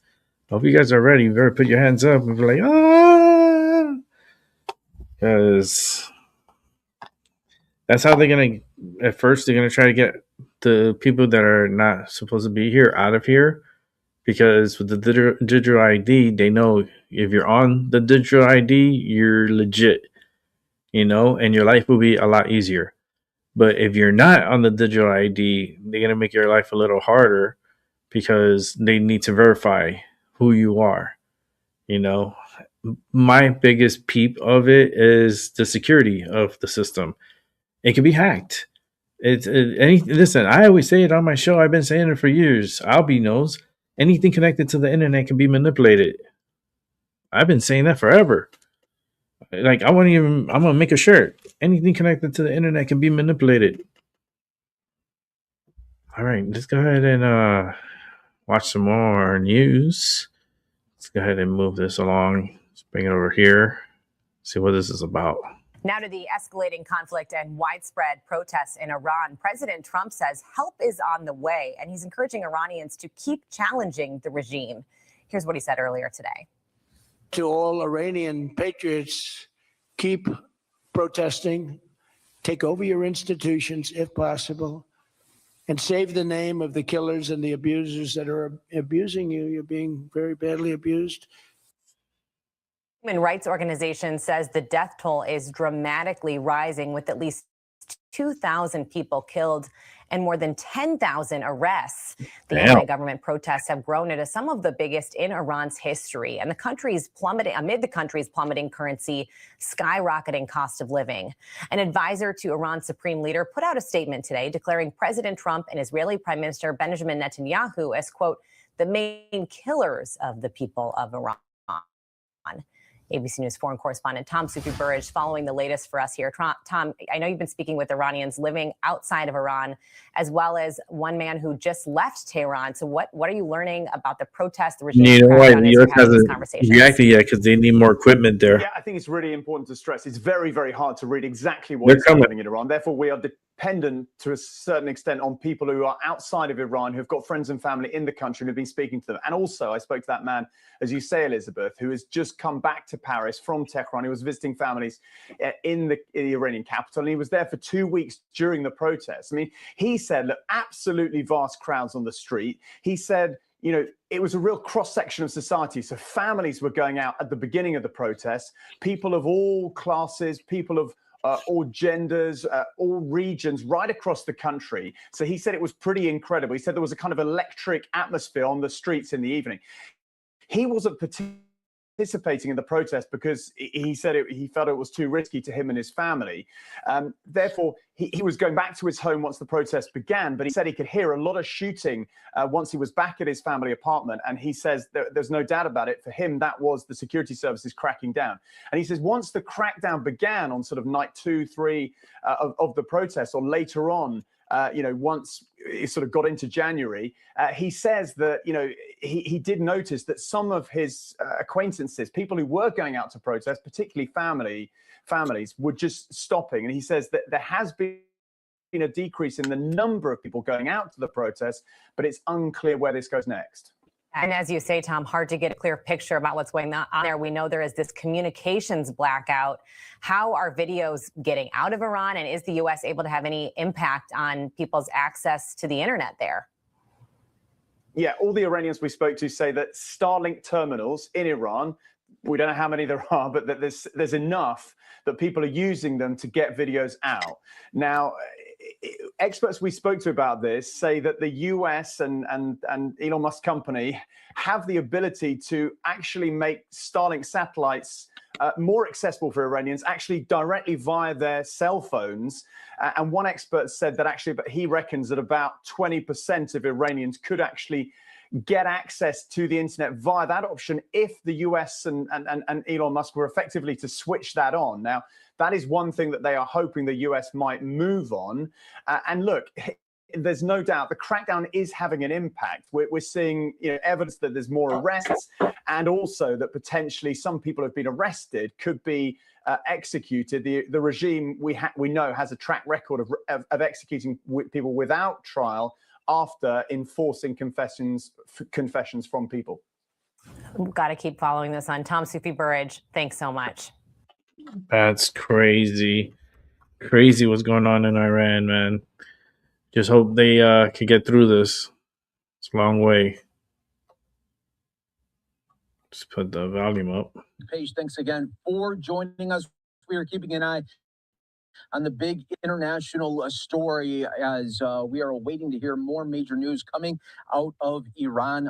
These protests have been continuing, and we're hearing just disturbing reports of many protesters being killed, and we are keeping an eye on all the developments. But what is key here for many in Iran is having a communication, and right now that could be really going in and out as those rolling blackouts continue. But Elon Musk has been offering up free Starlink in Iran. We want to continue to get updates on that right here for you on Live Now from Fox. Let's bring in our next guest to help break it all down from the Wall Street Journal, Benoit Faucon. Thanks so much for joining us, Benoit, on this major story. What have we been learning about Elon Musk's offer here? I mean, what we do know is that he has said in the past already that he wanted to be sure that there would be a waiver on providing Starlink satellite services to Iran. That was back in 2022 during previous protests. And it turns out it was already authorized. There was already a sanction waiver on anything in Iran, any software or services, satellite services that can alleviate or bypass censorship on the internet. So in a way, legally, from a US perspective, it's already possible. And tell us just what is a rollout like this? I mean, is it something where they can just maybe flip a switch, and because Starlink is, all up in space right now, they're able to get it? I mean, what does a rollout look like here?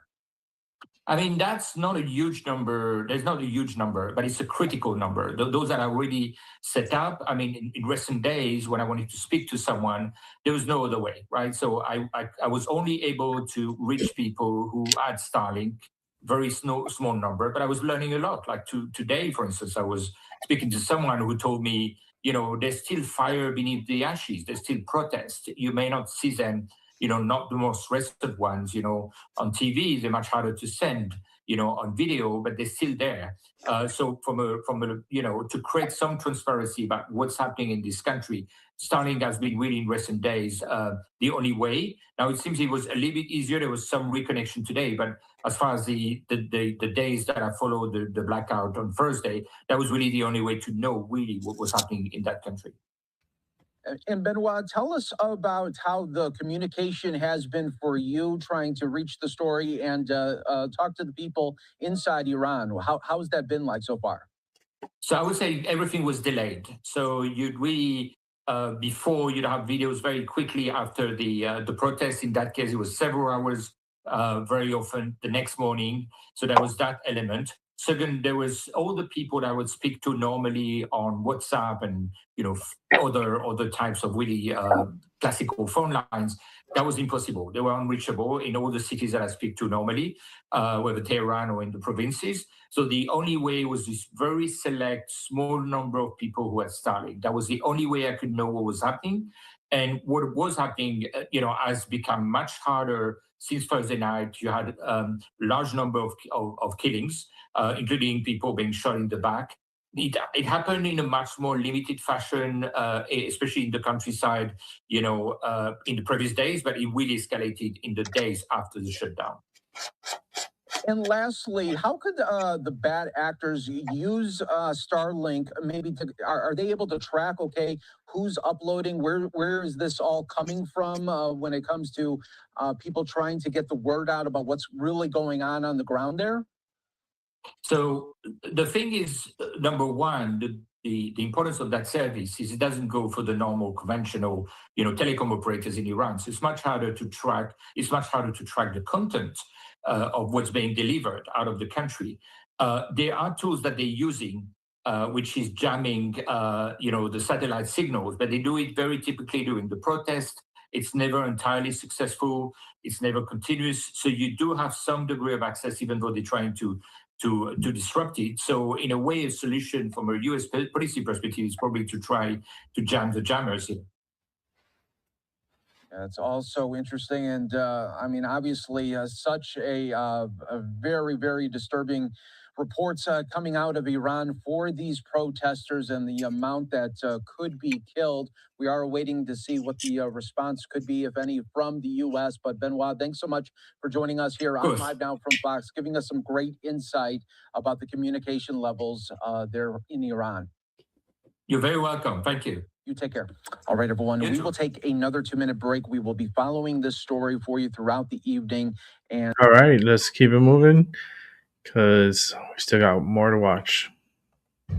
I'm Boston 25 News reporter Drew Caritas on scene in Boston, where a bill that aims to cut down on the number of miles people drive in their personal cars across the state is one step closer to reaching the governor's desk. There's too many cars on the roads. Traffic in Boston has become terrible. An effort to reduce the number of statewide driving miles is advancing on Beacon Hill, and the bill that focuses on how much people drive is bringing both praise and criticism. It just seems like the wrong way to approach things. Everybody's doing their best. They have to drive to get to work. The Freedom to Move Act centers around bringing Massachusetts in line with its climate mandates. Supporters say the transportation sector accounts for the greatest share of carbon emissions in the state. It's not about individuals and how much you're driving. It's about the investments that the state makes in our infrastructure. The bill would establish a new council to find ways to make public transportation more accessible, looking at boosting options like trains, buses, and bike lanes. It's completely out of touch with reality. There's so many people in Massachusetts who have to drive because it's a way of life. Paul Craney, executive director of the Massachusetts Fiscal Alliance, believes the bill doesn't consider people in rural and some suburban communities. If you live in Boston and you want to ride the train or public transportation, that's good for you. But don't force this on the rest of the state. A statement from the bill's sponsor, Senator Cynthia Stone Cream, says, quote, "It does not in any way limit people's choices about how to get around. It does not impose fines, penalties, or taxes on drivers. In fact, it gives people more choices." The bill that's been referred to the Senate Ways and Means Committee would require MassDOT to set goals for reducing the number of statewide driving miles. It does not list these specific numbers. Drive My 25 News. That's wild. All right, let's keep it moving. Let's bring in senior correspondent Benjamin Hall, who has covered the conflict in Ukraine, of course, as you well know, and watches all of these developments very closely. Ben, great to have you with us today. I'm not sure that Vladimir Putin cares too much if he's getting condemned this afternoon at the United Nations, but he clearly was sending a message with this hypersonic missile. What do you make of it, Ben? And yes, Martha, usually you were right that what happens at the UN Security Council doesn't matter much to President Putin. And we had Congo, Liberia, Greece, the president, Somalia standing and speaking. But we just heard Tammy Bruce, the US ambassador to the UN, speaking a few seconds ago, and she was forceful against Putin.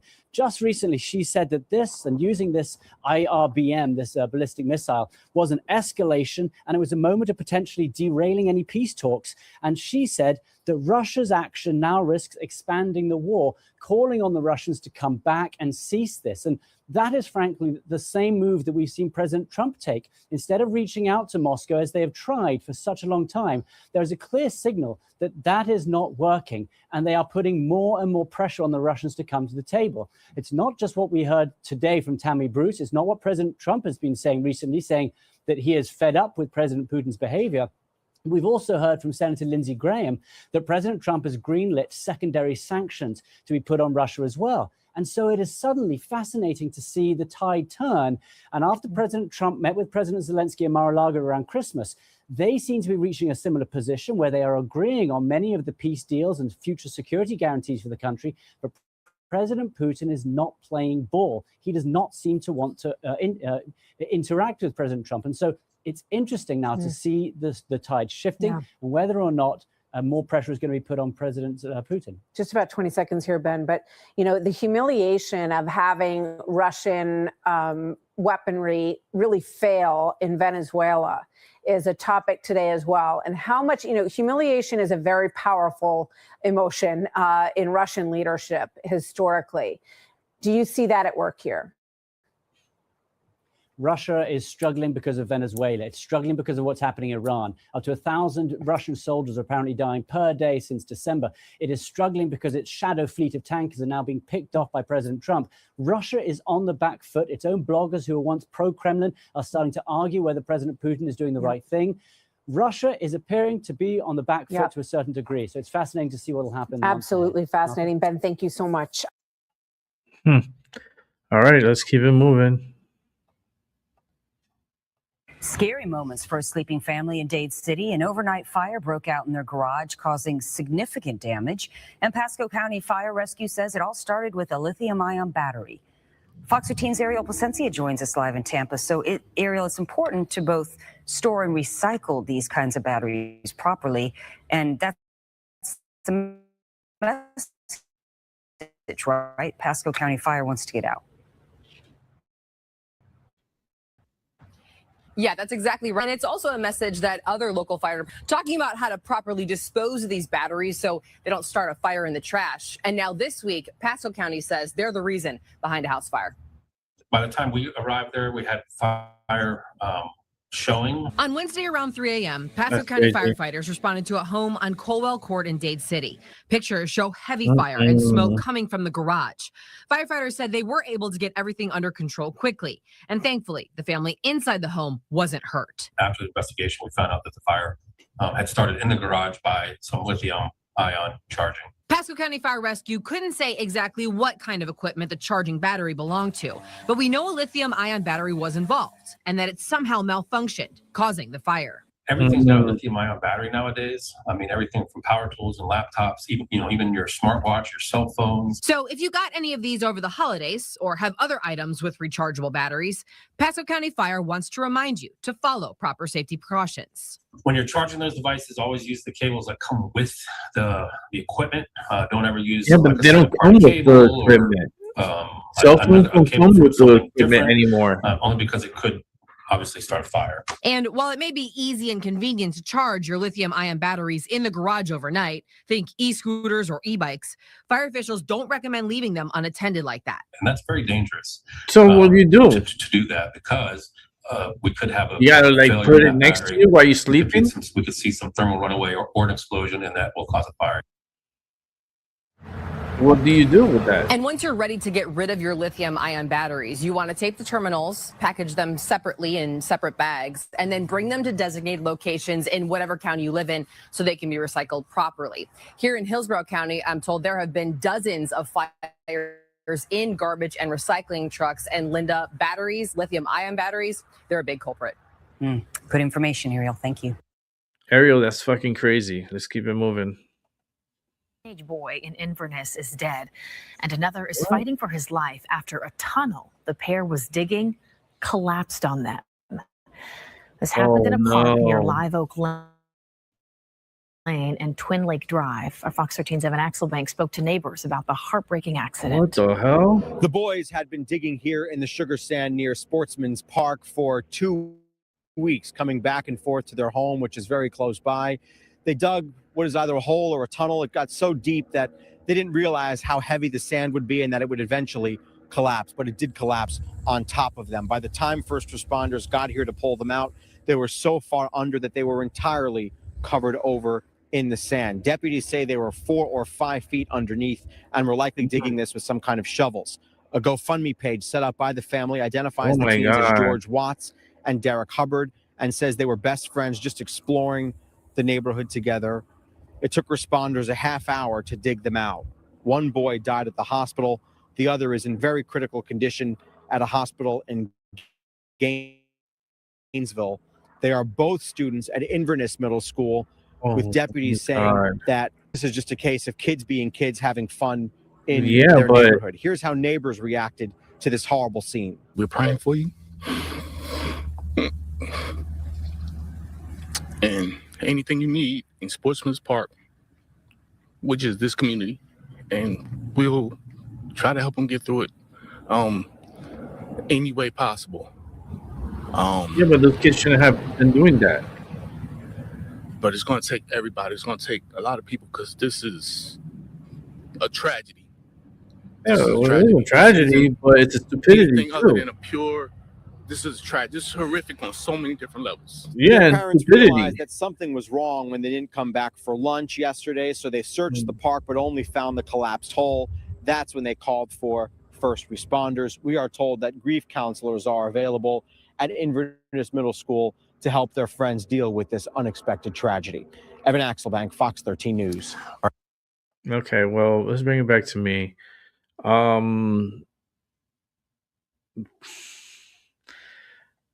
don't want to sound insensitive, but who the fuck told them to dig a hole and get in the hole and get in and do a little tunnel? Like, what are you trying to do? And that's sand. That's not even dirt. That's like sand. So it's like you're digging a hole and you're making it soft underneath. And what it's going to do, it's going to cave in because the weight on top is too heavy. It's going to push down. And these kids got trapped.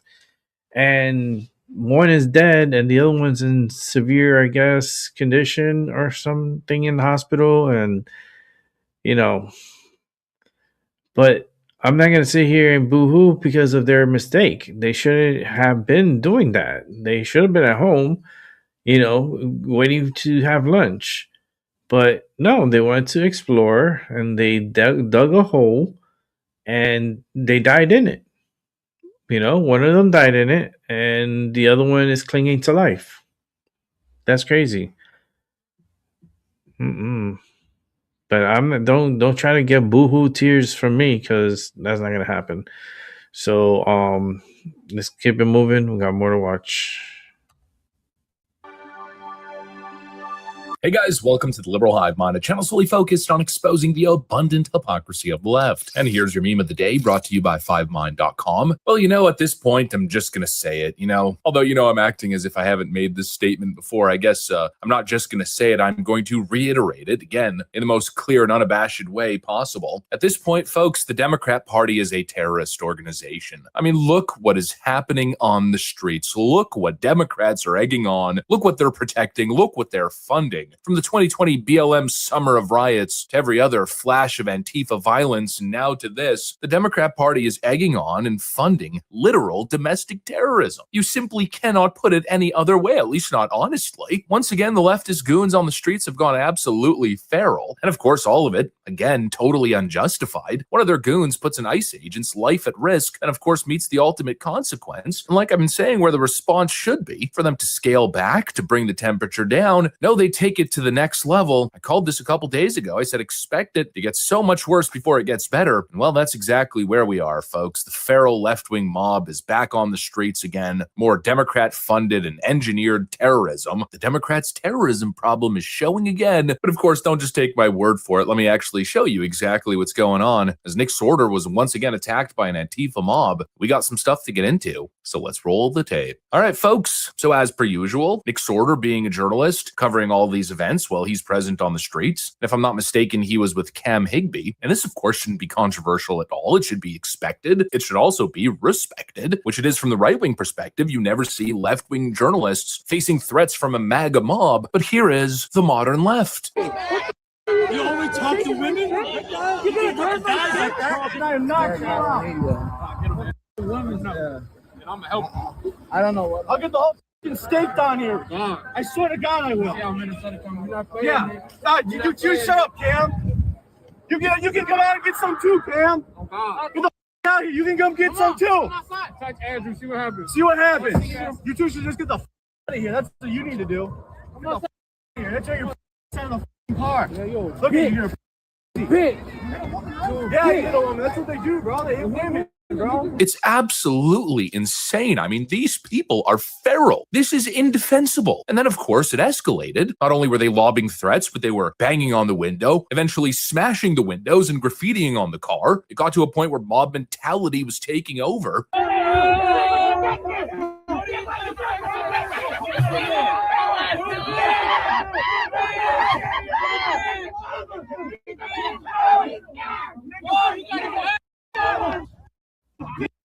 That's crazy. That's crazy. Cute. You are not free to leave. You're clearly going to join Hitler Youth. Yeah, you're not free to leave. What the fuck? So we're holding him against his will. You can run him over. Get out of the way! Get out of the way! I would have done the same thing.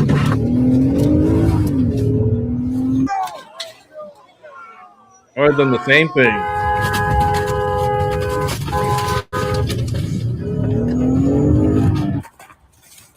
Look what they did to his car. Look at that shit.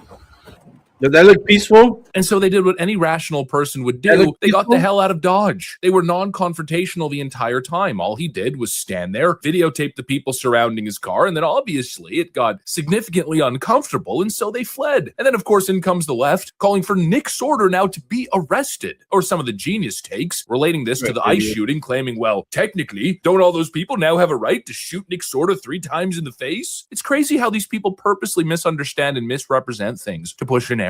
I mean, obviously, if you have above average IQ, you can tell the difference between a mob surrounding a man in his car posing a significant threat to his safety and a woman who drove her car into a federal officer who was issuing a lawful command for her to get out of the vehicle. These are clearly not the same thing, apples to oranges. And all the videos that leftoids keep posting showing ICE officers moving their cars forward as left-wing protesters attempt to impede them.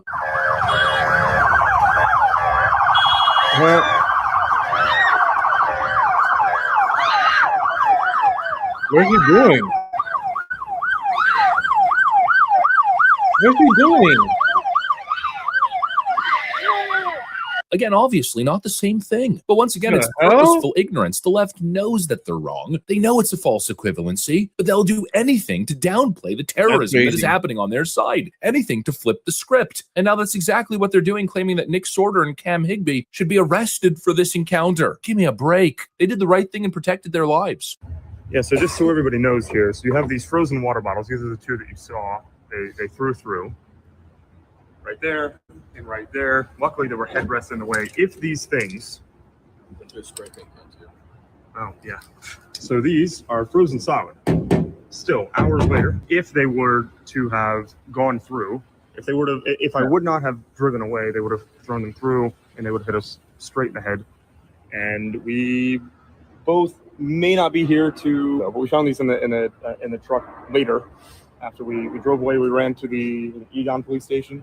And make no mistake, folks, this is terrorism. This is what the Democrats are up to. The definition of terrorism is the unlawful use of violence or threats against people or property to instill fear and coerce governments or populations to achieve political, religious, or ideological goals, often involving calculated acts intended to influence a broader audience beyond immediate victims. Yeah, that is exactly what is going on. And that is what Democrats, in many ways in their rhetoric, are explicitly calling for. And clearly across the board, this is unjustified. The country is not falling to fascism. People's rights aren't being abused. There's no Gestapo. Renee Good was not murdered by an ICE agent. Renee Good, ding, ding, ding, was again engaging in domestic terrorism. And it even goes beyond that. Just simply look at the double standard. I mean, now all of a sudden the justification is that ICE is engaging in fascism by deporting illegal migrants, by enforcing very clearly defined federal immigration laws. But what about during the Obama years? ICE was removing people by the millions during Obama for 2 terms. Not a single protest. We didn't see mobs of left-wingers attacking ICE agents, blocking cars, ambushing officers, and hurling rocks at them, attempting to drive over them with their freaking vehicles. Again, It all speaks to the same thing. It's all coordinated. This is the leftist mob. Democracy while lecturing you about democracy and fascism. Make no mistake, this is the fascist mob, and it's completely and utterly out of control. And it's seriously time to start mass arresting people. Not just the illegal migrants, but these radical left-wing goons on the streets. It's time to start RICO cases, finding the source of these funds, finding who is organizing the violent street presence. It's time to put an end to it, because clearly the Democrats will never stop it. I mean, why would they? They're the ones funding it. They're the ones protecting them. They're the ones enabling it. They're the ones calling for it in their rhetoric. And all of that leads to the opening statement: the Democrat Party may already be a terrorist organization. And I don't say that lightly. I'm not being facetious either. How else can you describe what you are seeing and what you have been seeing, especially since the 2020 summer of George Floyd riots? The Democrat Party has gone feral, and I don't see how anybody could be defending this. Anyways, that's what I got for you guys. Thanks for watching, and I'll see you on the next one. Okay, so we're going to set up a back-to-back-to-back to end the show with Tyson De La Cruz. So sit back, relax. We got 3 shows to go, and they're all going to be pretty good because Tyson is a good friend of mine. So let's go and watch.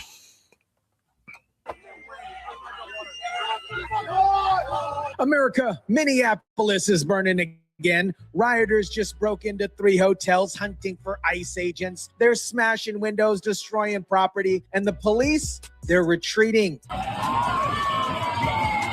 But here's what CNN won't tell you. This isn't about justice. This is BLM 2.0, except this time it's for Latinos and Somalian fraudsters who've been bleeding Minnesota taxpayers dry for billions. And Tim Walz and Ilhan Umar are counting on you, being too distracted by riots to notice the massive fraud scandal that's going on. What we saw today was a criminal murder a woman and shoot her in the head while she was trying to escape and flee for her life. AOC is calling it murder. The Minneapolis mayor is downplaying the agent's injuries, and professional protesters are back at it again to burn the entire city down.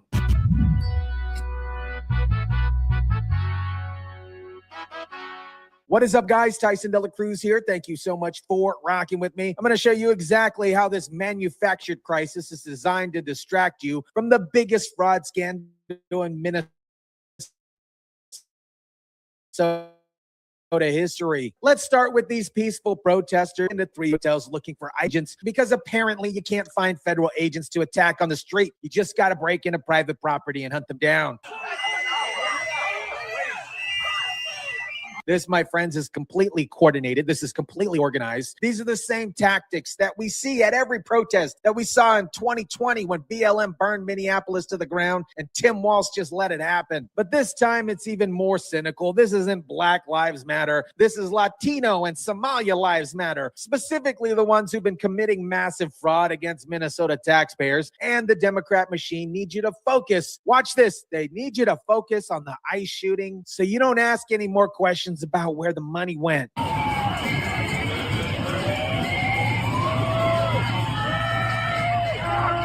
at this. They're spray painting F ICE on windows. While alarms blare, they're literally throwing furniture inside the building. This apparently is called peaceful protests. Peaceful, guys. That's peaceful. Media will defend it till tomorrow and the next day morning. And where's the Minneapolis police? Retreating. Brian O'Hare. Retreating.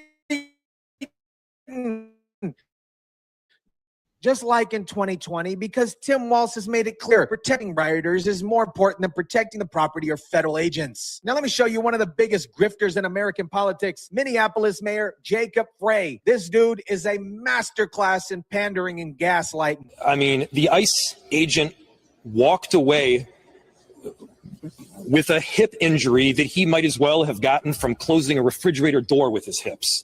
What? He was not injured. I've seen worse injuries from doing that. And so give me a break. He's been injured. No, he was not ran over. Listen to what Jacob Frey is saying. The ICE agent was hit by the vehicle, but according to Frey, he walked away with a hip injury that he might have gotten closing a refrigerator door. What? A refrigerator door? He's comparing getting hit by a 2-ton vehicle to closing a refrigerator door. So he's admitting that the agent got hit. This is the same guy who gives the majority of his press conferences Somalia, dances around with the Somalia community and posting pictures of himself eating Somalia food like he's running for the mayor of Bangladesh. I've seen worse injuries from doing that. And so give me a break. No, he was not ran over. I've seen worse injuries from doing that. My guys, folks, this is gaslighting at its finest. He's literally watching a video of an ICE agent getting hit by a vehicle and telling you, hey guys, it's not a big deal. Why? Because Jacob Frey needs the Somalian voter base. That's why. He needs to keep you from asking questions about fraud. This guy is probably, if not, the biggest grifter in American politics. He panders to the Somalian community, not because he cares about them, but because he needs their votes to stay in power, and he's probably getting kickback. And if that means downplaying violence against federal agents, so be it. Now let's talk about some of these protesters and see if they have any idea why they're actually protesting, because I guarantee you that most of them have no idea. Can you tell us, what are you here marching for? Yeah, absolutely. Sorry, my ears are ringing a lot, so I don't know if I'll hear perfectly. But yeah, I'm just here because I think it's absolutely disgusting what ICE is doing here. I think it's absolutely abhorrent that they're kidnapping people. I'm disgusted that they murdered an innocent human being. And yeah, the entire thing just absolutely abhors me. This has to stop immediately. I think it's absolutely disgusting what ICE is doing here. They're talking about kidnapping people. Did you guys catch that? This person can't even form a coherent sentence about what they're protesting about. But wait, it gets better. What I mean, like what we're seeing right now is frankly an ethnic cleansing. It's disgusting. Hey, Garrett. And it needs to stop. ICE enforcing immigration law is now ethnic cleansing. These people have lost their mind. And now watch what happens when the reporter asked about actual facts about this case. When you saw this video that is out, did you have any concern that it looked like this woman may have been driving her vehicle at the officer?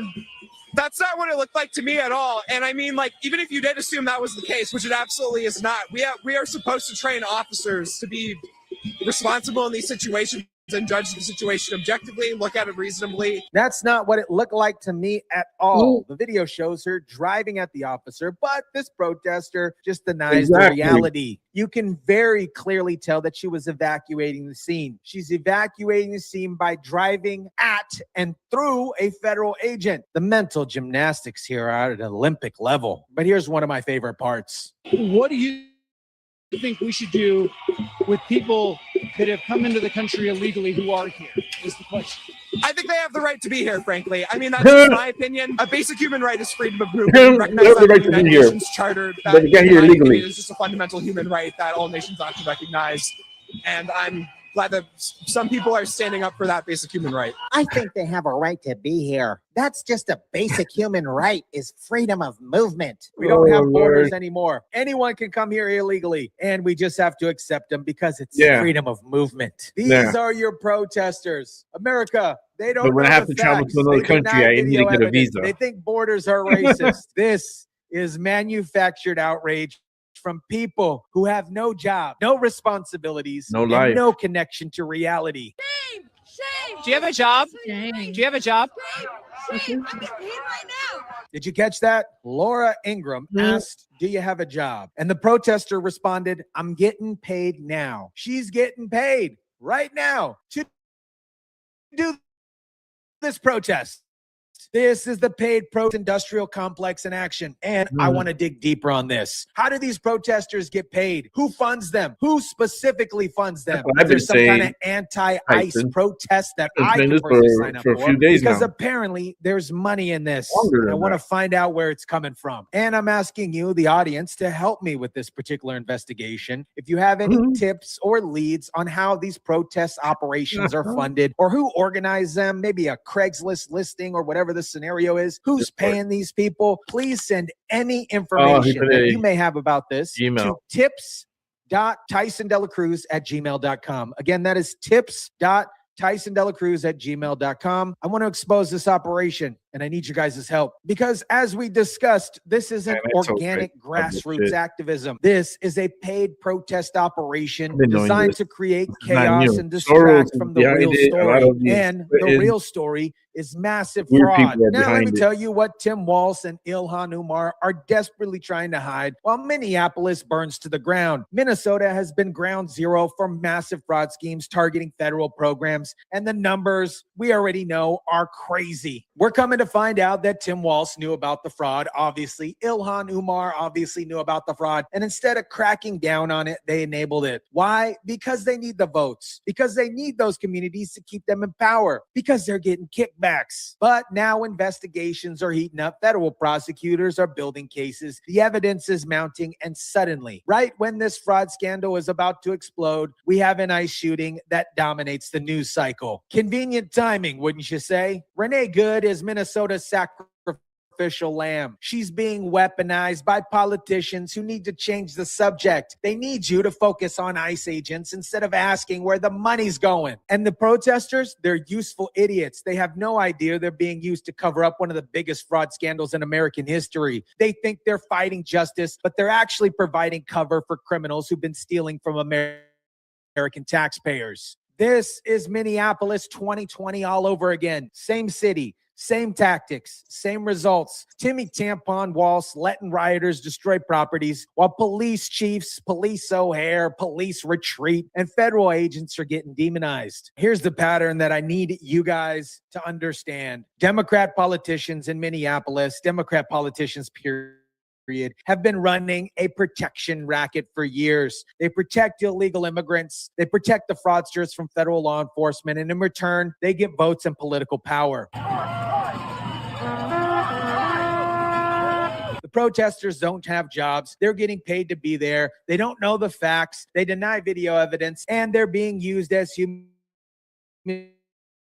shields for the fraud in Minnesota. Meanwhile, hardworking Minnesota taxpayers are footing the bill. Their tax dollars are being stolen by fraudsters. Their city is being destroyed by rioters, and their elected officials are more concerned about protecting criminals than protecting citizens. America, Minneapolis is burning again because Tim Walz and Ilhan Umar let it burn. They need the chaos. They need the distraction. They need you to focus on ICE shootings instead of asking where the money went. Renee Good's death is being weaponized by politicians who enabled the fraud, who made federal enforcement operations necessary in the first place. The protesters breaking into hotels and destroying property are paid actors in a political theater designed to hide corruption. Jacob Frey is continuing to gaslight you about ICE agents' injuries because he needs the Somalian votes more than he needs to tell the truth. The protesters can't articulate what they're protesting about because they're just following the script they've given. This is the Democrat playbook. Create chaos, manufacture outrage,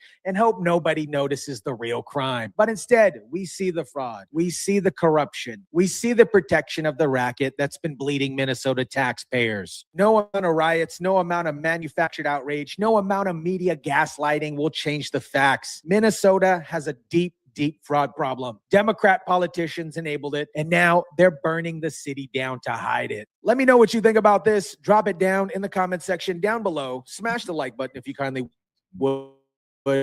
Share, subscribe, and as always, guys, I'll catch you on the next one. Here, and we're gonna go right to the next one. On Friday, the Department of Justice served the Federal Reserve with grand jury subpoenas, threatening a criminal indictment. America, Jerome Powell just released a 12-minute panic video. And let me tell you, this is what guilt looks like. He's claiming he's being intimidated by the Trump administration. But here's what he's really panicking about: a criminal referral for perjury. It looks like it's about 3.1 billion. It went up a little bit, or a lot. So the 2.7 is now 3.1. I'm not aware of that. This man sat under oath before Congress and lied about VIP dining rooms and rooftop gardens that are literally in the Fed's own blueprint. He spent $2.5 billion renovating 2 office buildings and called $600 million in overruns, quote unquote, minor changes. The Department of Justice has subpoenaed the Fed, threatening a criminal indictment. And now, instead of showing receipts, he made a victim video because that's what innocent people do, right? Oh, Lord. Minneapolis, there's crazy riots going on in What Minneapolis. is up, guys? Tyson Dela Cruz here. Thank you so much for rocking with me. Let me show you exactly how this unelected bureaucrat got caught lying about billions in taxpayer money. Let me start with the most uncomfortable. Trump catching Powell in a lie on live television. Watch this man squirm and squiggle his way out of this. He gets confronted with actual numbers here. It looks like it's about 3.1 billion. It went up a little bit, or a lot. So the 2.7 is now 3.1. I'm not aware of that. Yeah, it just came out. Yeah, I haven't heard. Just got caught and he is scrambling like some eggs. Trump tells him the building renovation is at $3.1 billion. And Powell's response, I'm not aware of it. I am not aware of that. You are the Fed chair. You're the overseer of this particular project, and you're not aware your renovation 1.9 now. This came from us. Yes. I don't know who does that. You're including the Martin renovation. You just added. Our entire capital. Yeah, you just added in that third building. Now watch Powell try to weasel his way out of this one. He starts claiming Trump is talking about a different building and trying to confuse the issue, but Trump isn't confused. Powell just got caught with his pants down, and you could see it all over his face. This is what happens when somebody who's been lying gets confronted with facts on live television. This was a very uncomfortable moment to watch, by the way. Can't admit the truth because it would expose everything he told Congress as false. So he plays dumb and dumber and hopes nobody checks the receipts. But here's the kicker. This renovation cost $2.5 billion for two office buildings. Let me put this in perspective for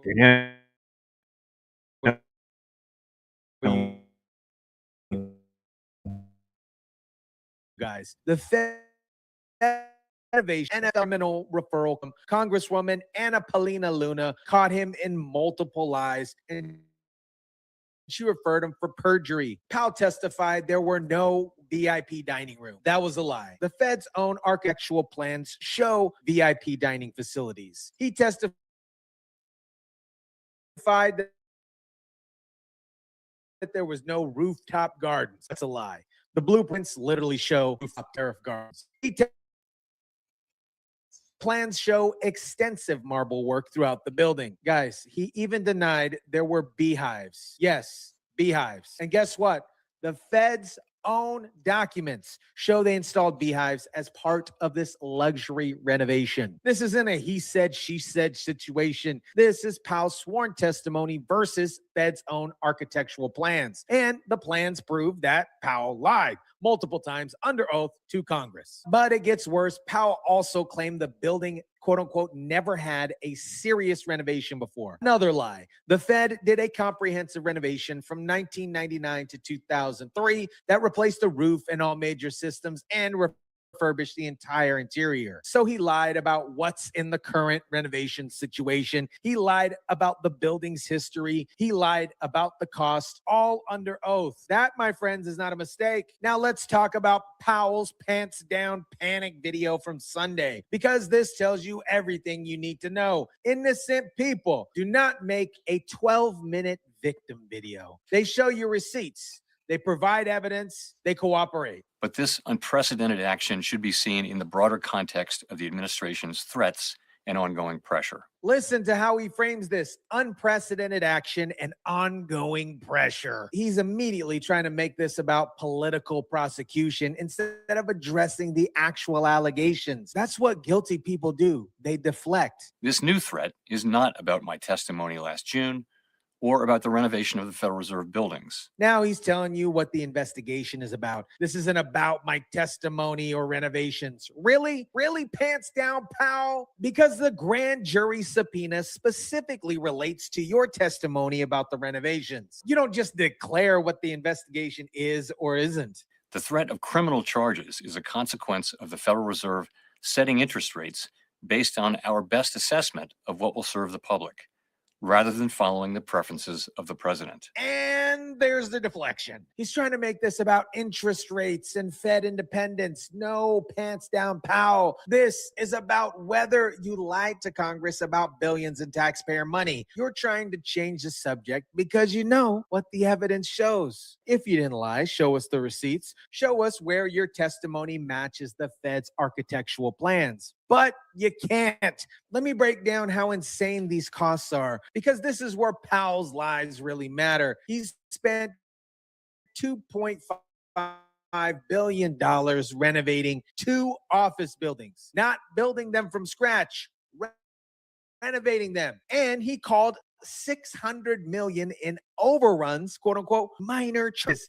$600 million. Crazy. Minor. Put this in perspective. The entire renovation was supposed to cost $1.9 billion. Now it's at $3.1 billion. That is a 63% cost overrun. The New York Times is reporting that a criminal investigation has been opened into the chairman over those renovations at the Fed headquarters. But here's what really exposes all this. How does a Federal Reserve building renovation cost $3 billion when the entire White House West Wing renovation only cost $300 million? Trump and his colleagues funded the White House project, by the way, basically paid for it themselves, but that's a whole different story. The Fed spent 10 times more renovating 2 office buildings than it cost to renovate the White House. Let that sink in. The White House, the most important building in America. And Powell wants you to believe that VIP dining rooms, rooftop gardens, marble upgrades, and beehives are just minor changes that somehow added $600 million to the budget. This is what happens when you have zero accountability, when you're spending other people's money with zero consequences for waste or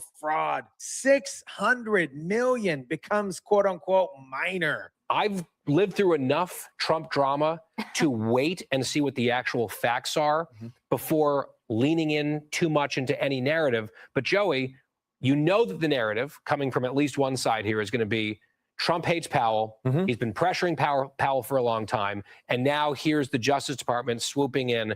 It's political. What do you think? The narrative is already set. Trump criticized Powell. So this investigation must be quote unquote political. Never mind that pants down Powell lied under oath. Never mind that the Fed's own documents contradict his testimony. Trump doesn't like him, so the investigation must be illegitimate. The media wants you to focus on Trump's criticism instead of asking why Powell lied to Congress. They want you to believe this is about Fed independence instead of accountability for perjury. But let me ask you this. If Powell didn't do anything wrong, why is he making a panic victim video? Why isn't he just showing receipts? Here's a simple question for you guys in the chat. Should the Federal Reserve Chair be held accountable for lying to Congress about how he spent billions in taxpayer money? If a Fed chair misled Congress on a multi-billion-dollar project, then, accountability is the right thing to do. If he misled Congress, he needs to be held accountable. I 100% agree with that. This isn't crazy complicated. Pants down Powell either told the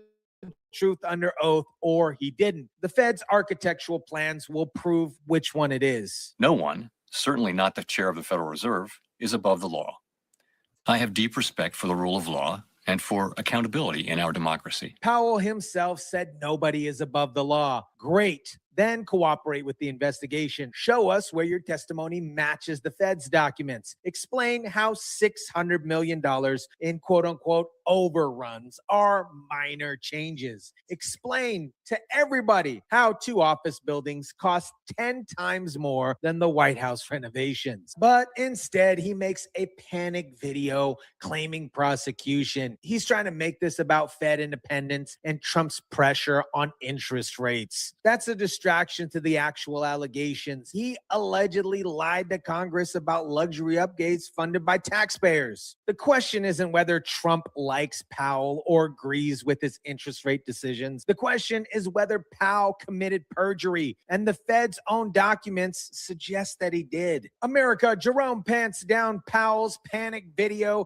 tells you everything you need to know about his guilt. Innocent people don't make 12-minute victim videos. They show you receipts. This man sat under oath and denied VIP dining rooms, rooftop gardens, marble upgrades, and beehives that are literally in the Fed's own architectural plans. He spent $2.5 billion renovating 2 office buildings. He calls $600 million in overruns minor changes. When Trump confronted him on live television, he squirmed like a little worm. Now he's facing a criminal referral for perjury. And instead of addressing the allegations, he's claiming this is about interest rates. That's what guilty people do. They deflect. The Fed's own documents will prove whether Powell lied. If he told the truth, he has nothing to worry about. But his panic video suggests he knows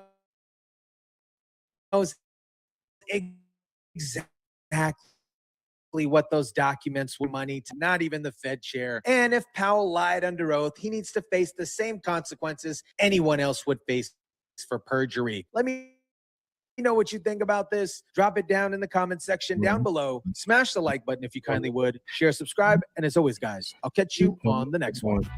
All right, thank you so much for that upload. Just crazy, right? How no accountability. Hopefully, this is the year of accountability. I hope the next 3 years are the years of accountability. Make accountability great again. Trump, you can do it, man. We believe in you. At least I do. These others, they're just whack. They're whack. Let me show you real quick. This is coming from outside, supposedly an ICE hotel. Protesters as Trump vows the day of reckoning. Let's see what's going on over in Minnesota. It looks a little prepaid, if you know what I mean. Let's go ahead and check this out. Before I play last of Tyson the Cruise, let me just show you guys what's going on here. I don't know exactly where they're at, to be honest with you. But let's put up the sound.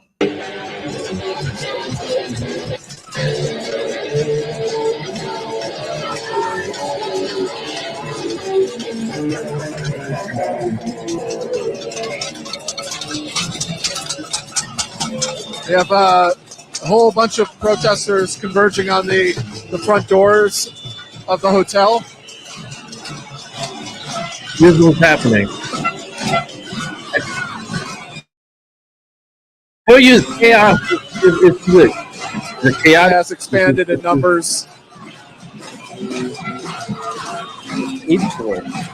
Probably at least 250, 300 people here.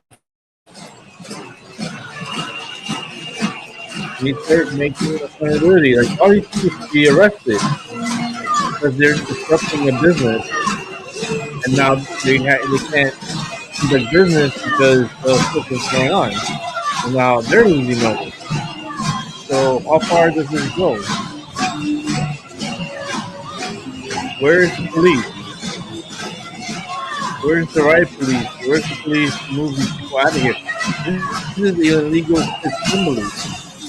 This is an illegal assembly, and these people are Interesting enough, the disrupting. Police officers, the handful that are inside, are just kind of standing around, looking out at the protesters. I would go with a fire hose and an olive and use the weather.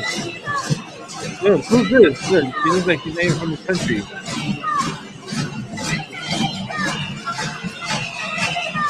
This is crazy.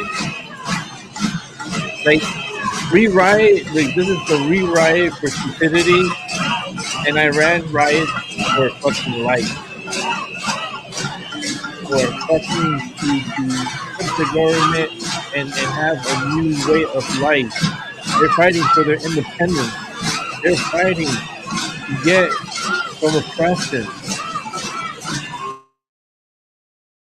And yet you have these idiots out here protesting federal agents that are agents, and they're just in the way.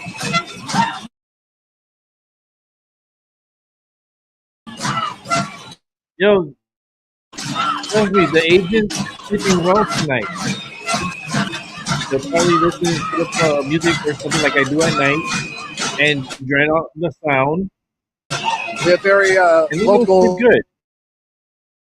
signs made up that say ice out of the general area. So special and true to you. The area in front of the door is getting quite a bit tighter.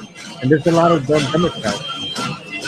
Not quite sure what anyone is prepared for. A handful of people really up on the front, into the door there, getting in the face of the security guards. The signs that say, "Only the dead are silent, make Nazis afraid again."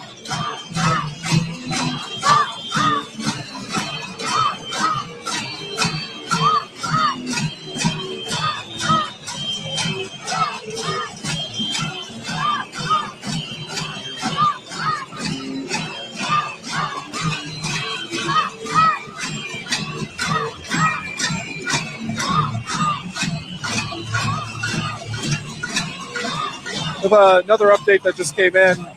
Over 50 Democrats have signed onto articles of impeachment against Homeland Security Secretary Kristi Noem. The impeachment focuses on the obstruction of Congress, for instances in which members of Congress were denied entry to DHS facilities. I believe we had one recently where Ilhan Omar attempted to get into a facility. Violation of public trust for allegedly denying ICE detainees due process and violating the First and Fourth Amendments. She got $30 million out of nowhere. And then finally, self-dealing over a report that Kristi Noem awarded $20 million in contracts to a firm run by her top spokesperson's husband.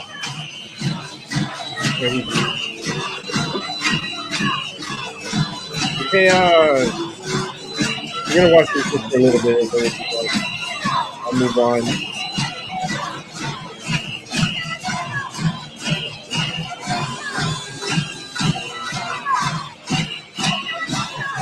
Just a reminder, this is Zachary Roberts with Status Coup. It's crazy. At statuscoup.com/join. Putting these people to do this. For $5 a month, you can support our work. Being at scenes like this, where mass numbers of people in an impromptu protest. Impromptu. You hear that shit? Federal officers who have been terrorizing the city of Minneapolis, terrorizing the city of the people here. All these people did not plan to banging pans, be here at this time, holding signs, playing electric guitars somehow in the middle of a hotel courtyard. Not quite sure how we found a plug. We're gonna put you support the work covering this. It's we're one of the few independent outlets out there covering this.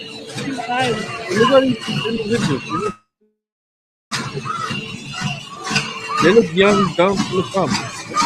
We can send all these people to war. Start World War III, right? And gather all these people with their drums and buckets and to the front line. And then we'll see what happens. You know what I mean? Let them fight for our country so that way when they come back, they'll respect it. And then they'll respect it. Yet they're being targeted based off an appearance. It's extremely Hold on. people that I love.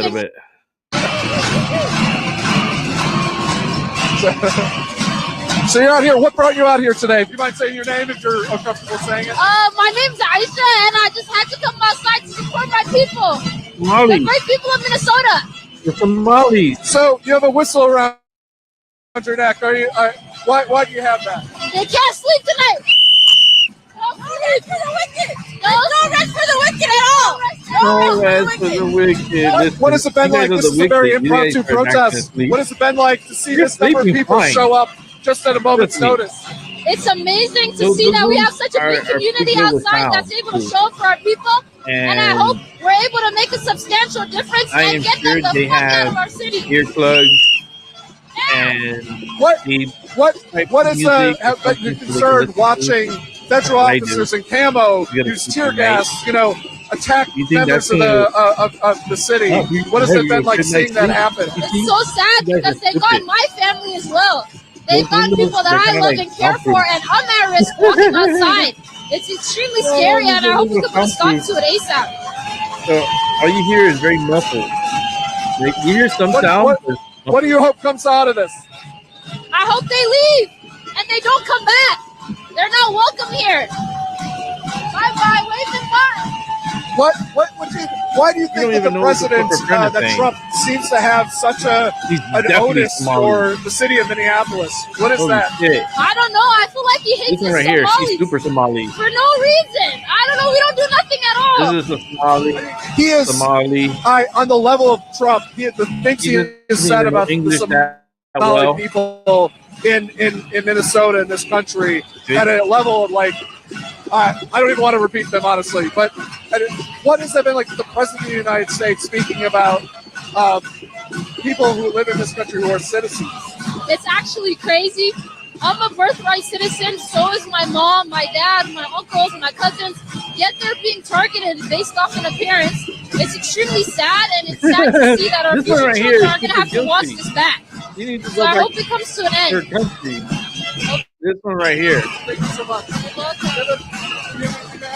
There's no rest for the wicked tonight. Get used to it and get the hell out.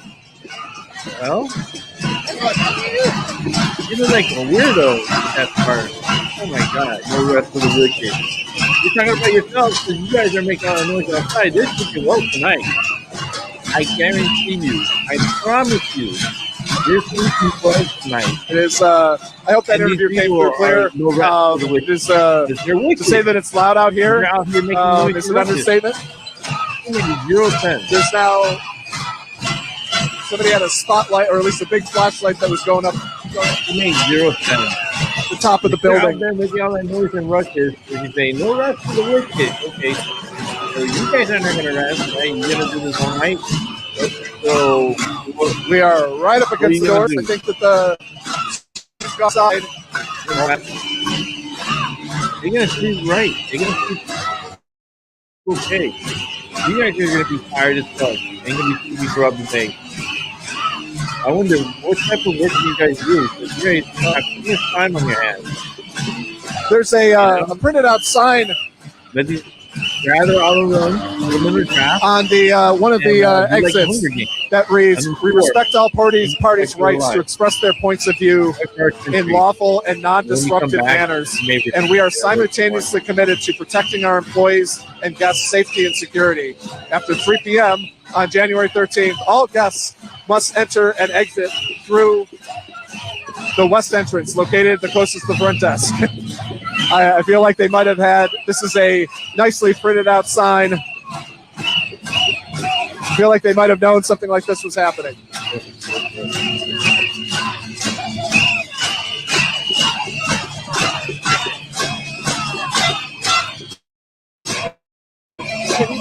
You know the thing, Black Lives Matter and all the other bullshit that they come up with. Like, they always do some shit and start kind of ruckus. Who's going to pay for it? This is the sign I was talking about a moment ago. I read the sign.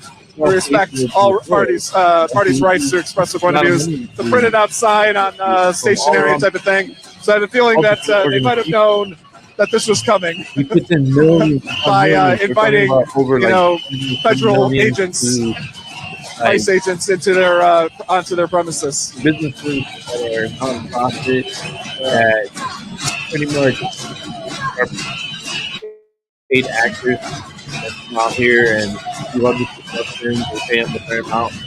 You know, we give them $1,000 each. You know they're gonna come out for every night, $1,000. Yeah, they're gonna come out and protest and change because then you can make that in 2 weeks. You know what I mean? That's like 2 weeks for one night. So if you're doing that every night, it's just adding up. 1,000 here, 1,000, 3,000, 4,000. You know, I do 7 days, and maybe I'll get a bonus for doing 7 days and give me $8,000. You know, $8,000 in 7 days. That's what's happening. Yeah, so that's why these people who half the resources, they don't go to work because they're getting paid. It's all paid for. It's all prepaid. And then they have they check in, and they somebody is shooting off fireworks. They take pictures of the crowd and stuff, and they send it to the sponsor, and the sponsor like clears it, so that way they get paid that money to your account. Do that every night. So it's very profitable, you know. And guarantee you, a lot of people are getting paid.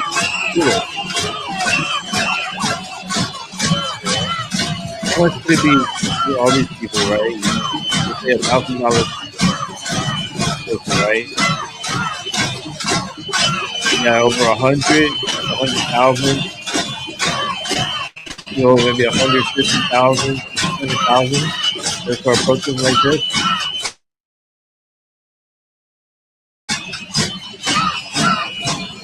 Maybe $500,000. They get all the props, all the time, everything today, and stuff. You know, you got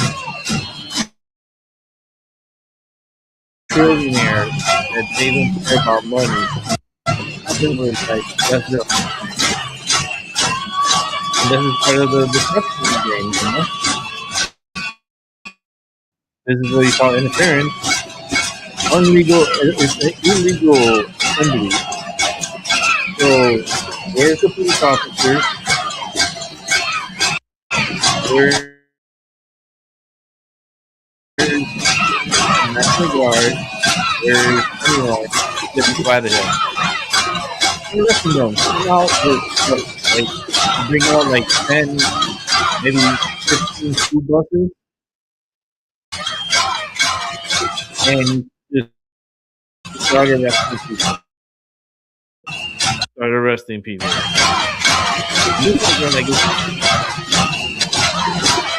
I really for water. I'm just saying, I'll use all of it in my favor.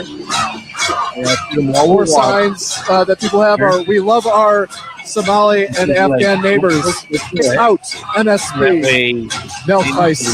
Fantastic sign that somebody made that says "Crispy Gnome," and it's NG or GN, and it's a gnome in a clan outfit. Yeah, you have a choice to leave and stay okay and be warm at home.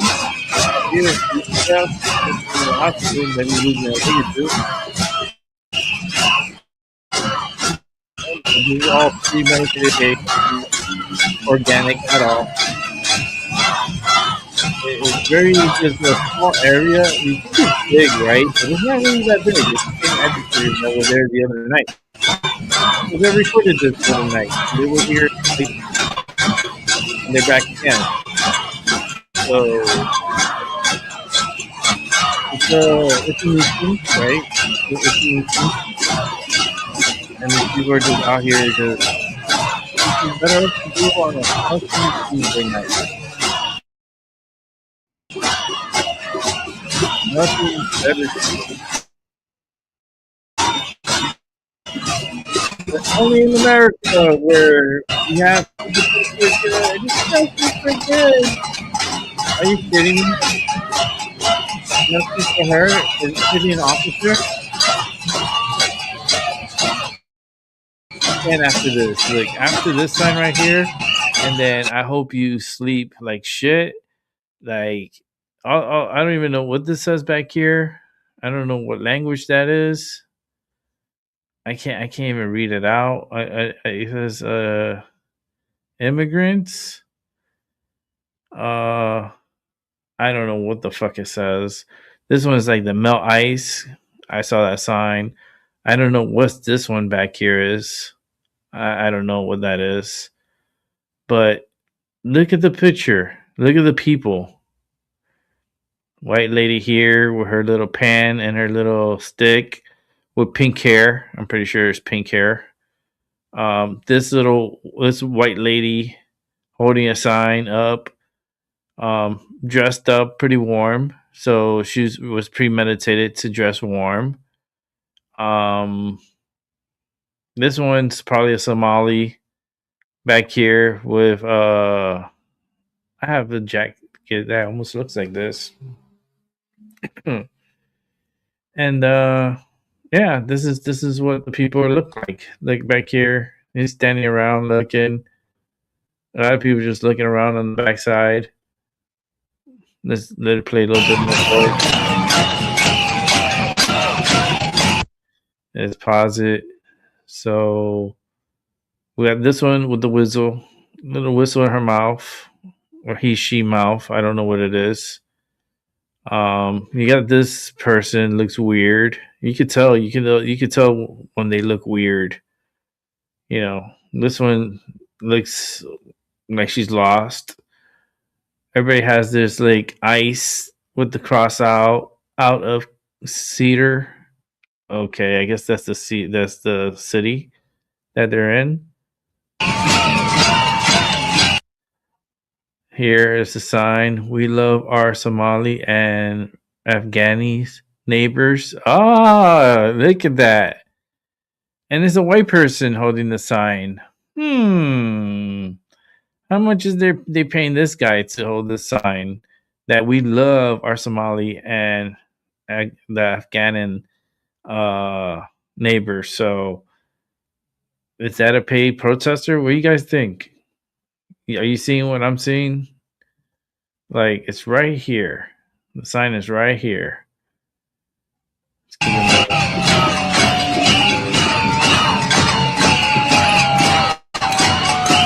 This guy, the white guy with a whistle. There's a white guy here with a whistle. There's a white lady with a whistle. Like, what is going on?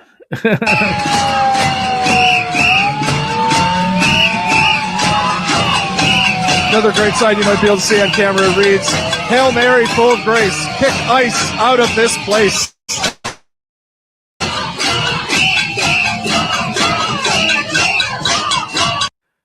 Make Nazis afraid again? What? This is stupid. What? That doesn't make any sense. And then what they use? What sign is this? Is that Elon? They put an Elon when he did the heart thing out to the people, and yet they said it was a Hitler sign. That's so stupid. Oh God, Democrats are really dumb, man. That's why they Democrats, they get so many people, right? It's because they got dumb people on their side. You know, the low vibrations, low energy people are Democrats. And if you could get this low in life and you have not found Jesus, I think you should like really think about your life and go find Jesus, because this is wild. We're living in like wild times.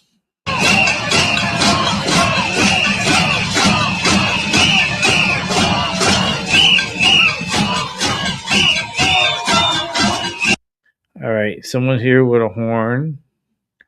This guy's with a whistle. Got some signs back here. Can't really see what this one says here, but this guy with a whistle. I don't know what the hell that looks like. Like fucking looks like Palpatine from Star Wars is here. Like Palpatine is in the crowd. But these people look like they're part of a group. Like they're like coordinating and stuff like right here. So just keep an eye on these people here. This is live. This is coming live from Minneapolis. He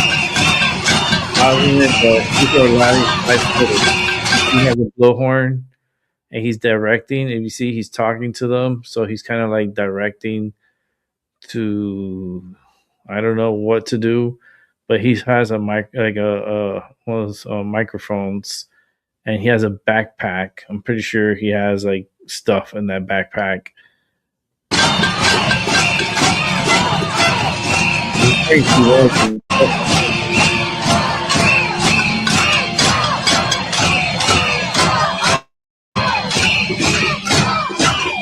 camera was turned up.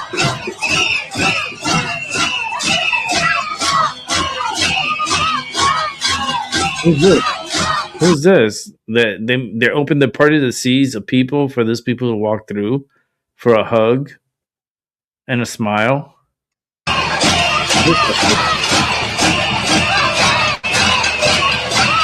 Just been told there's police officers inside, set up in riot gear.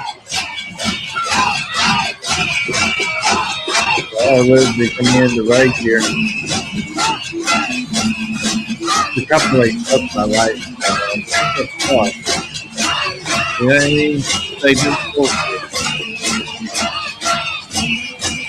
And then the only thing from the officers, it's like 6 officers. There's all these people here. Yeah, no gas mask currently on. Police officers inside. That's how they're saying fuck ICE, fuck ICE, fuck ICE, fuck ICE. And these people are gonna lose their voice.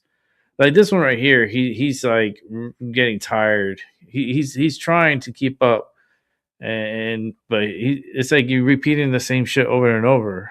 It doesn't make any sense.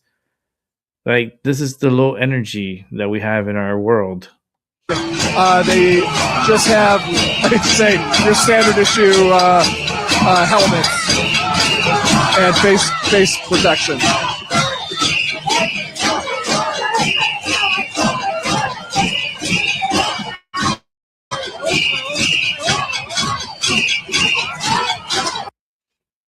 No cooperation with what?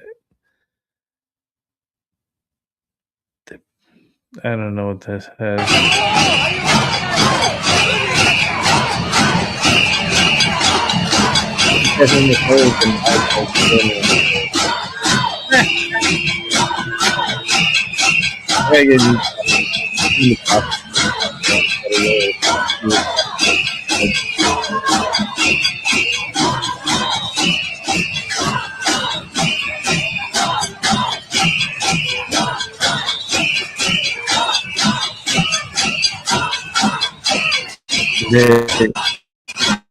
He's saying that F5. He's saying the full life, so he says it.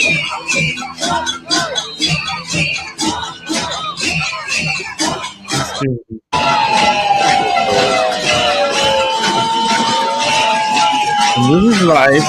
It's like a few minutes ago.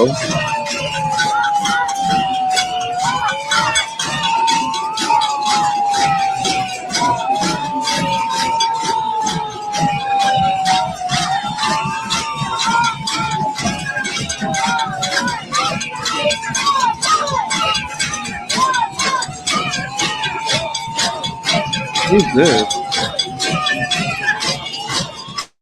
Who's this Mexican?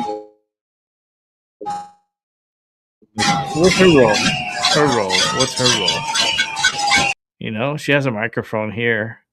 She looks like she's well taken care of. This jacket looks new, so I'm pretty sure these the ones that have like their new gear, new jackets, and they kind of look. Those are the ones that are paid. Those are the paid protesters. They all look pretty paid. All of them will get that $1,000. Like these leaders, like these people, they leaders. You know, they're the leaders who are trying to see. Some of them like what they say.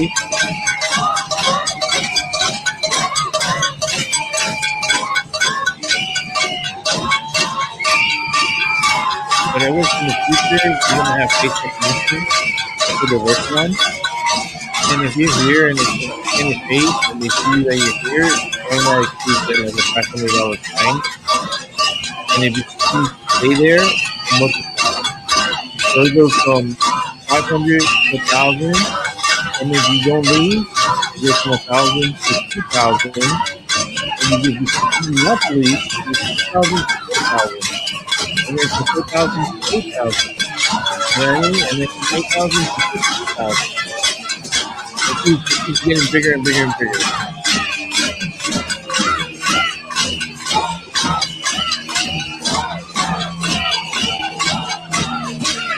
Let's see, be a lot of like leaders in the crowd.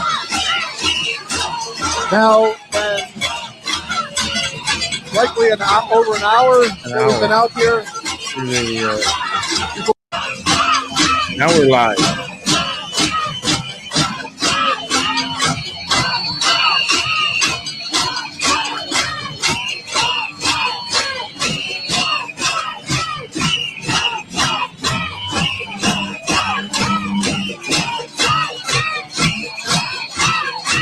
The mutual aid station is already set up for this protest. There is a person holding up a sign that says snacks and first aid right by the entrance of the hotel. I know. I was just breaking down their page. Yeah, I know. I agree. Oh, fantastic sign over there. It says Minnesota nice, and the nice part of nice is crossed out. Stamp on tonight, so it's not pulling the trigger.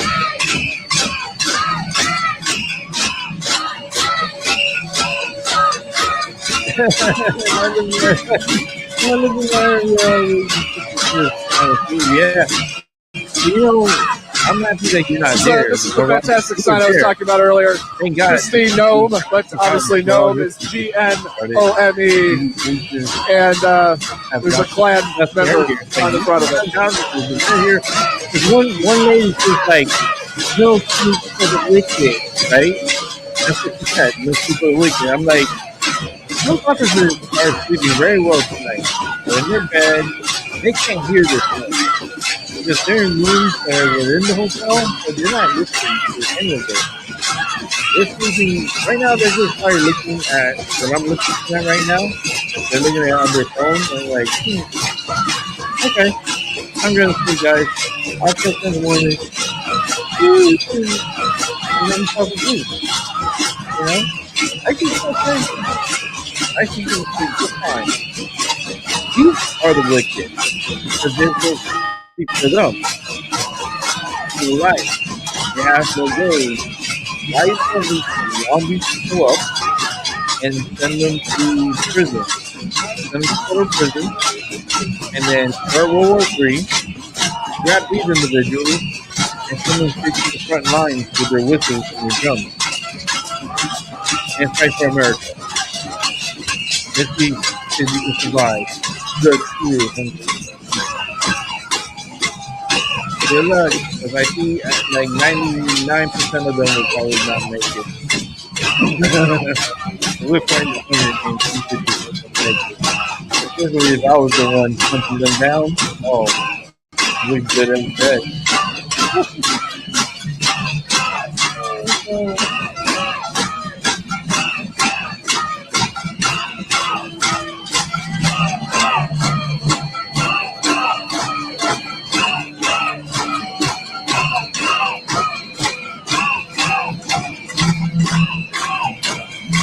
This is the whole night. This is all they're doing.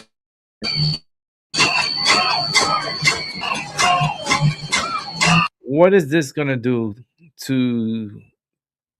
You think Trump's going to back off? And Trump's going to be like, oh my God, they're out there clapping and hitting the little drums and I should just stop. I should stop with ICE. And ICE don't do no more. I don't want no more. Sounds stupid. ICE is going to do their job. They're on a mission. They got their officers and more that are coming to Minnesota, and they're going to ramp up and take more out of the community. And if these individuals continue on with their ruckus, guess what? Y'all are going to end up going to jail. There's going to be, my plan is going to probably happen where they bring all the buses in, and then they start arresting these individuals by the masses. And take them to a camp. Take them at a camp because there's too many people. So you're gonna have to build like a tent city camp somewhere within in Minnesota, somewhere there, and process these people and give them their court dates. And I'm pretty sure they're gonna have to pay a fine. And they do it again. It just gets worse and worse for them because like their first fine will be $1,000 and a night in jail, you know, continue your shit. Then when we get you again, it's gonna be $5,000 fine and 30 days in jail. And if we get you again, then your fee is gonna be $10,000 and a year in jail. And it's just gonna keep multiplying. And so it's because since they don't know when to stop, we don't know when to stop neither. Give them all the time. Fuck them. Go on to the last video of the night, and that's reserved for Tyson the Cruz. So without further ado, let's watch and enjoy. $1 million fine to the Federal Trade Commission. So the agency says Disney mislabeled some YouTube videos. This is kind of complicated. So they failed to mark those as made for kids, and that then allowed those collection of data of kids under 13. America, Disney just got caught red-handed running a massive data harvesting operation on your children. The Federal Trade Commission slapped them with a $10 million fine for deliberately collecting personal information from kids under 13 without parental consent. They were warned by YouTube back in 2020 to stop, and they kept doing it anyways for 4 more years because the money was just too good.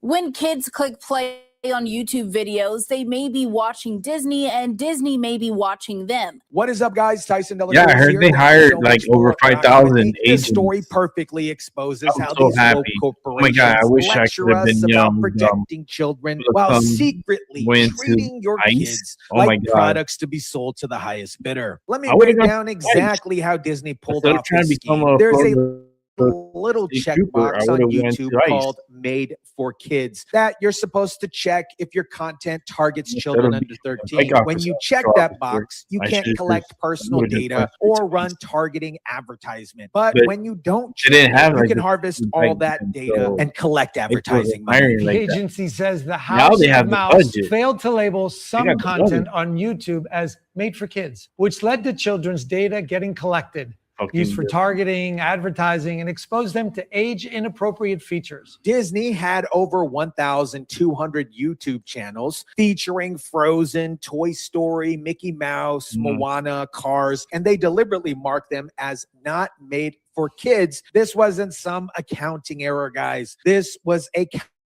calculated, at least in my opinion, business strategy to maximize advertisement revenue by treating children like data points. The rule requires companies to get parental consent before collecting information from children under 13. It also directs the companies to limit online features like comments and targeted ads on child-directed content. And here's what makes this even more disgusting. When your child watches a Disney video that should have been marked made for kids, but wasn't, Disney is collecting information about what they watch, how long that they watched it, what they clicked on, and using that data to build advertising profiles on 8-year-olds. They're literally turning your children into revenue streams while their parents thought that they were just watching innocent cartoons. The FTC says YouTube warned Disney as early as 2020, but the company did not fully fix the problem. YouTube had to go behind Disney and reclassify 300 of their videos themselves. Think about that for a minute. Even YouTube, who profits off of data harvesting, had to tell Disney that they went too far. And what did Disney do? They kept their default channel level settings and continued collecting data from children for 4 more years. Today's settlement with Disney is part of the Commission's broader focus on protecting children online. Disney violated the Children's Online Privacy Protection Act, which Congress passed to ensure that parents, rather than content creators, have control over their children's data. This, in my opinion, wasn't negligence. This was deliberate defiance of federal laws because the profit margins are too attractive. Disney looked at the warning from YouTube, calculated on how much money they would be making for targeted ads on children's content, and decided the risk was worth the reward. Now let's talk about this $10 million fine. Sounds like a lot of money to regular Americans, which it is, but for Disney, that's literally pocket change. They probably made more than that in a single week for the data that they collected illegally for 4 years. Lightyear lost more than $100 million at the box office. Well done. Great job. Here's the sick irony about this situation. Disney lost over $100 million on their woke Lightyear movie with the lesbian kiss scene that nobody wanted to see. Harvesting data from children watching Frozen and Mickey Mouse videos. They'll lose hundreds of $millions pushing woke ideology, then make it back by exploiting your kids. Disney said it, quote, has a long tradition of embracing the highest standards of compliance with children's privacy laws and remains committed to investing in the tools needed to continue being a leader in this space.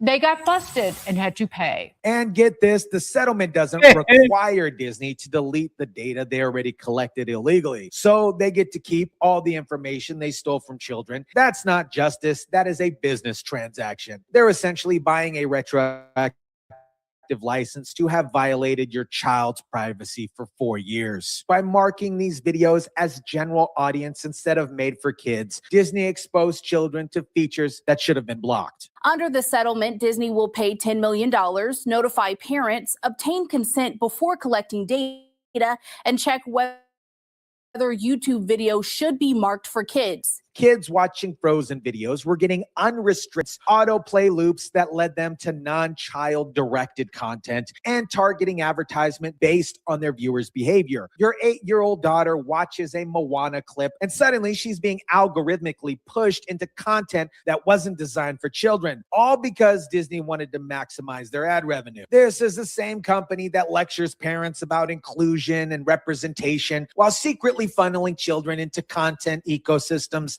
designed to maximize engagement and data collection. They don't care about your kids. They just want them as users to be monetized. Now let's zoom out and look at the bigger picture here. This isn't Disney's first scandal involving children. Remember their battle with Florida over parental rights in education. Remember when they were caught with inappropriate content creators? This data collection scheme is just one of the latest examples Disney prioritizes profit and ideology over children's well-being. Hip-hop icon Snoop Dogg is the latest critic, claiming he was blindsided by it when he took his grandson to see the film. I took my grandson to see it. The Lightyear. I think it's Yeah, called with Lightyear. Kiki Palmer. She had a baby with a woman. Well, my grandson in the middle of the movie like, Papa Snoop, how she have a baby with a woman? She a woman. Oh, I didn't come in for this. I just came to watch the damn movie. Even Snoop D-O-double-G, Snoop Dogg called them out for blindsiding him with woke content when he took his grandson to go see Lightyear. And Disney's response is basically, deal with it. We're educating your children whether you like it or not. Our order in the settlement ensures that parents moving forward can have confidence that their children are safe. The FTC chairman said it perfectly. The order penalizes Disney's abuse of parents' trust. That's exactly what it is, an abuse of trust. Parents think they're letting their kid building advertisement profiles on minors and exposing them to content and features that should be restricted. America, here's what this Disney scandal actually reveals about corporate priorities. These woke companies will lecture you about protecting marginalized communities and create safe spaces. But when it comes to actually protecting children, the most vulnerable people in society, they'll break federal law for 4 years straight if profit margins are attractive enough. Disney ignored YouTube's warnings in 2020 because they calculated that the revenue from targeting advertisement on children content was worth far more than the potential fine. And they were right. $10 million is nothing compared to what they've actually made. This isn't a punishment. It's a cost of doing business. The settlement agreement requires Disney to create audience designated programs and review every single video they upload moving forward. But there's no criminal charges, no requirement to delete illegal data collection, no real accountability for the executives who approved this actual scheme. Here's my message to parents. Don't trust these corporations to protect or educate your children. They've proven over and over again that profit comes before your child's safety and privacy. You need to be the gatekeepers for what your children consume online. When a company deliberately breaks laws designed to protect children just to make extra advertising money, they show you exactly who they are. Believe them and protect your children accordingly. Let me know what you think about this. Drop it down in the comment section down below. Smash the like button if you kindly would. Share, subscribe, and as always, guys, I'll catch you on the next one. All right, thank you for that. Great upload. Fucking Disney, man. They're just creeps. It's a creepy establishment. I've been to Disney so many times, like in my life, and it's like it kept getting gayer every single time I go, and it just wouldn't get. You couldn't get away from it. It's like fucking rainbows everywhere. Like what the fuck? Like that's when it started getting ruined when that rainbow gang got in and started with their bullshit, and then they needed some pronouns in movies, and they needed some lesbians kissing in movies, they needed more gay bullshit in there. It's not for everyone, you know what I mean? And Disney's supposed to be for everyone, so I'm glad that Disney is getting theirs now, and I hope they fix their ways, because you need to protect the younglings, not abuse the younglings. All right, guys, I am done for the night. Thank you for so much for coming through and watching with me, like Tyson, right? And thanks for watching with me. I will be back on here tomorrow around 7:30, and we'll do it all over again. Every day we always get news. Every day we always get current events. We, like me, love to come here and watch with you guys and review it with you guys and share my life reactions to the videos that I watch. And you could show your reactions also in the comments. So leave a comment in certain sections that you've seen in this video that you're like, holy shit, that's crazy. I think one part of this tonight's video that sticks to my head is that dude with the fucking zebra that got caught by ICE. He got caught by ICE, and ICE they knew they were gonna come after him. They're like, "Yo, when we get the opportunity, we're gonna catch that motherfucker." And he was like dancing on the street and everything. He was like showing his little butt, his little tail. He was wagging his little tail. And sure enough, ICE came out, and when they came out, they got him and they arrested his ass. That's so funny. But with that said, have a good morning, good afternoon, and a good night. And I'll catch you on the flip side. And like I said, I'll be back on here at 7:30 tomorrow. God willing, have a good night. Peace.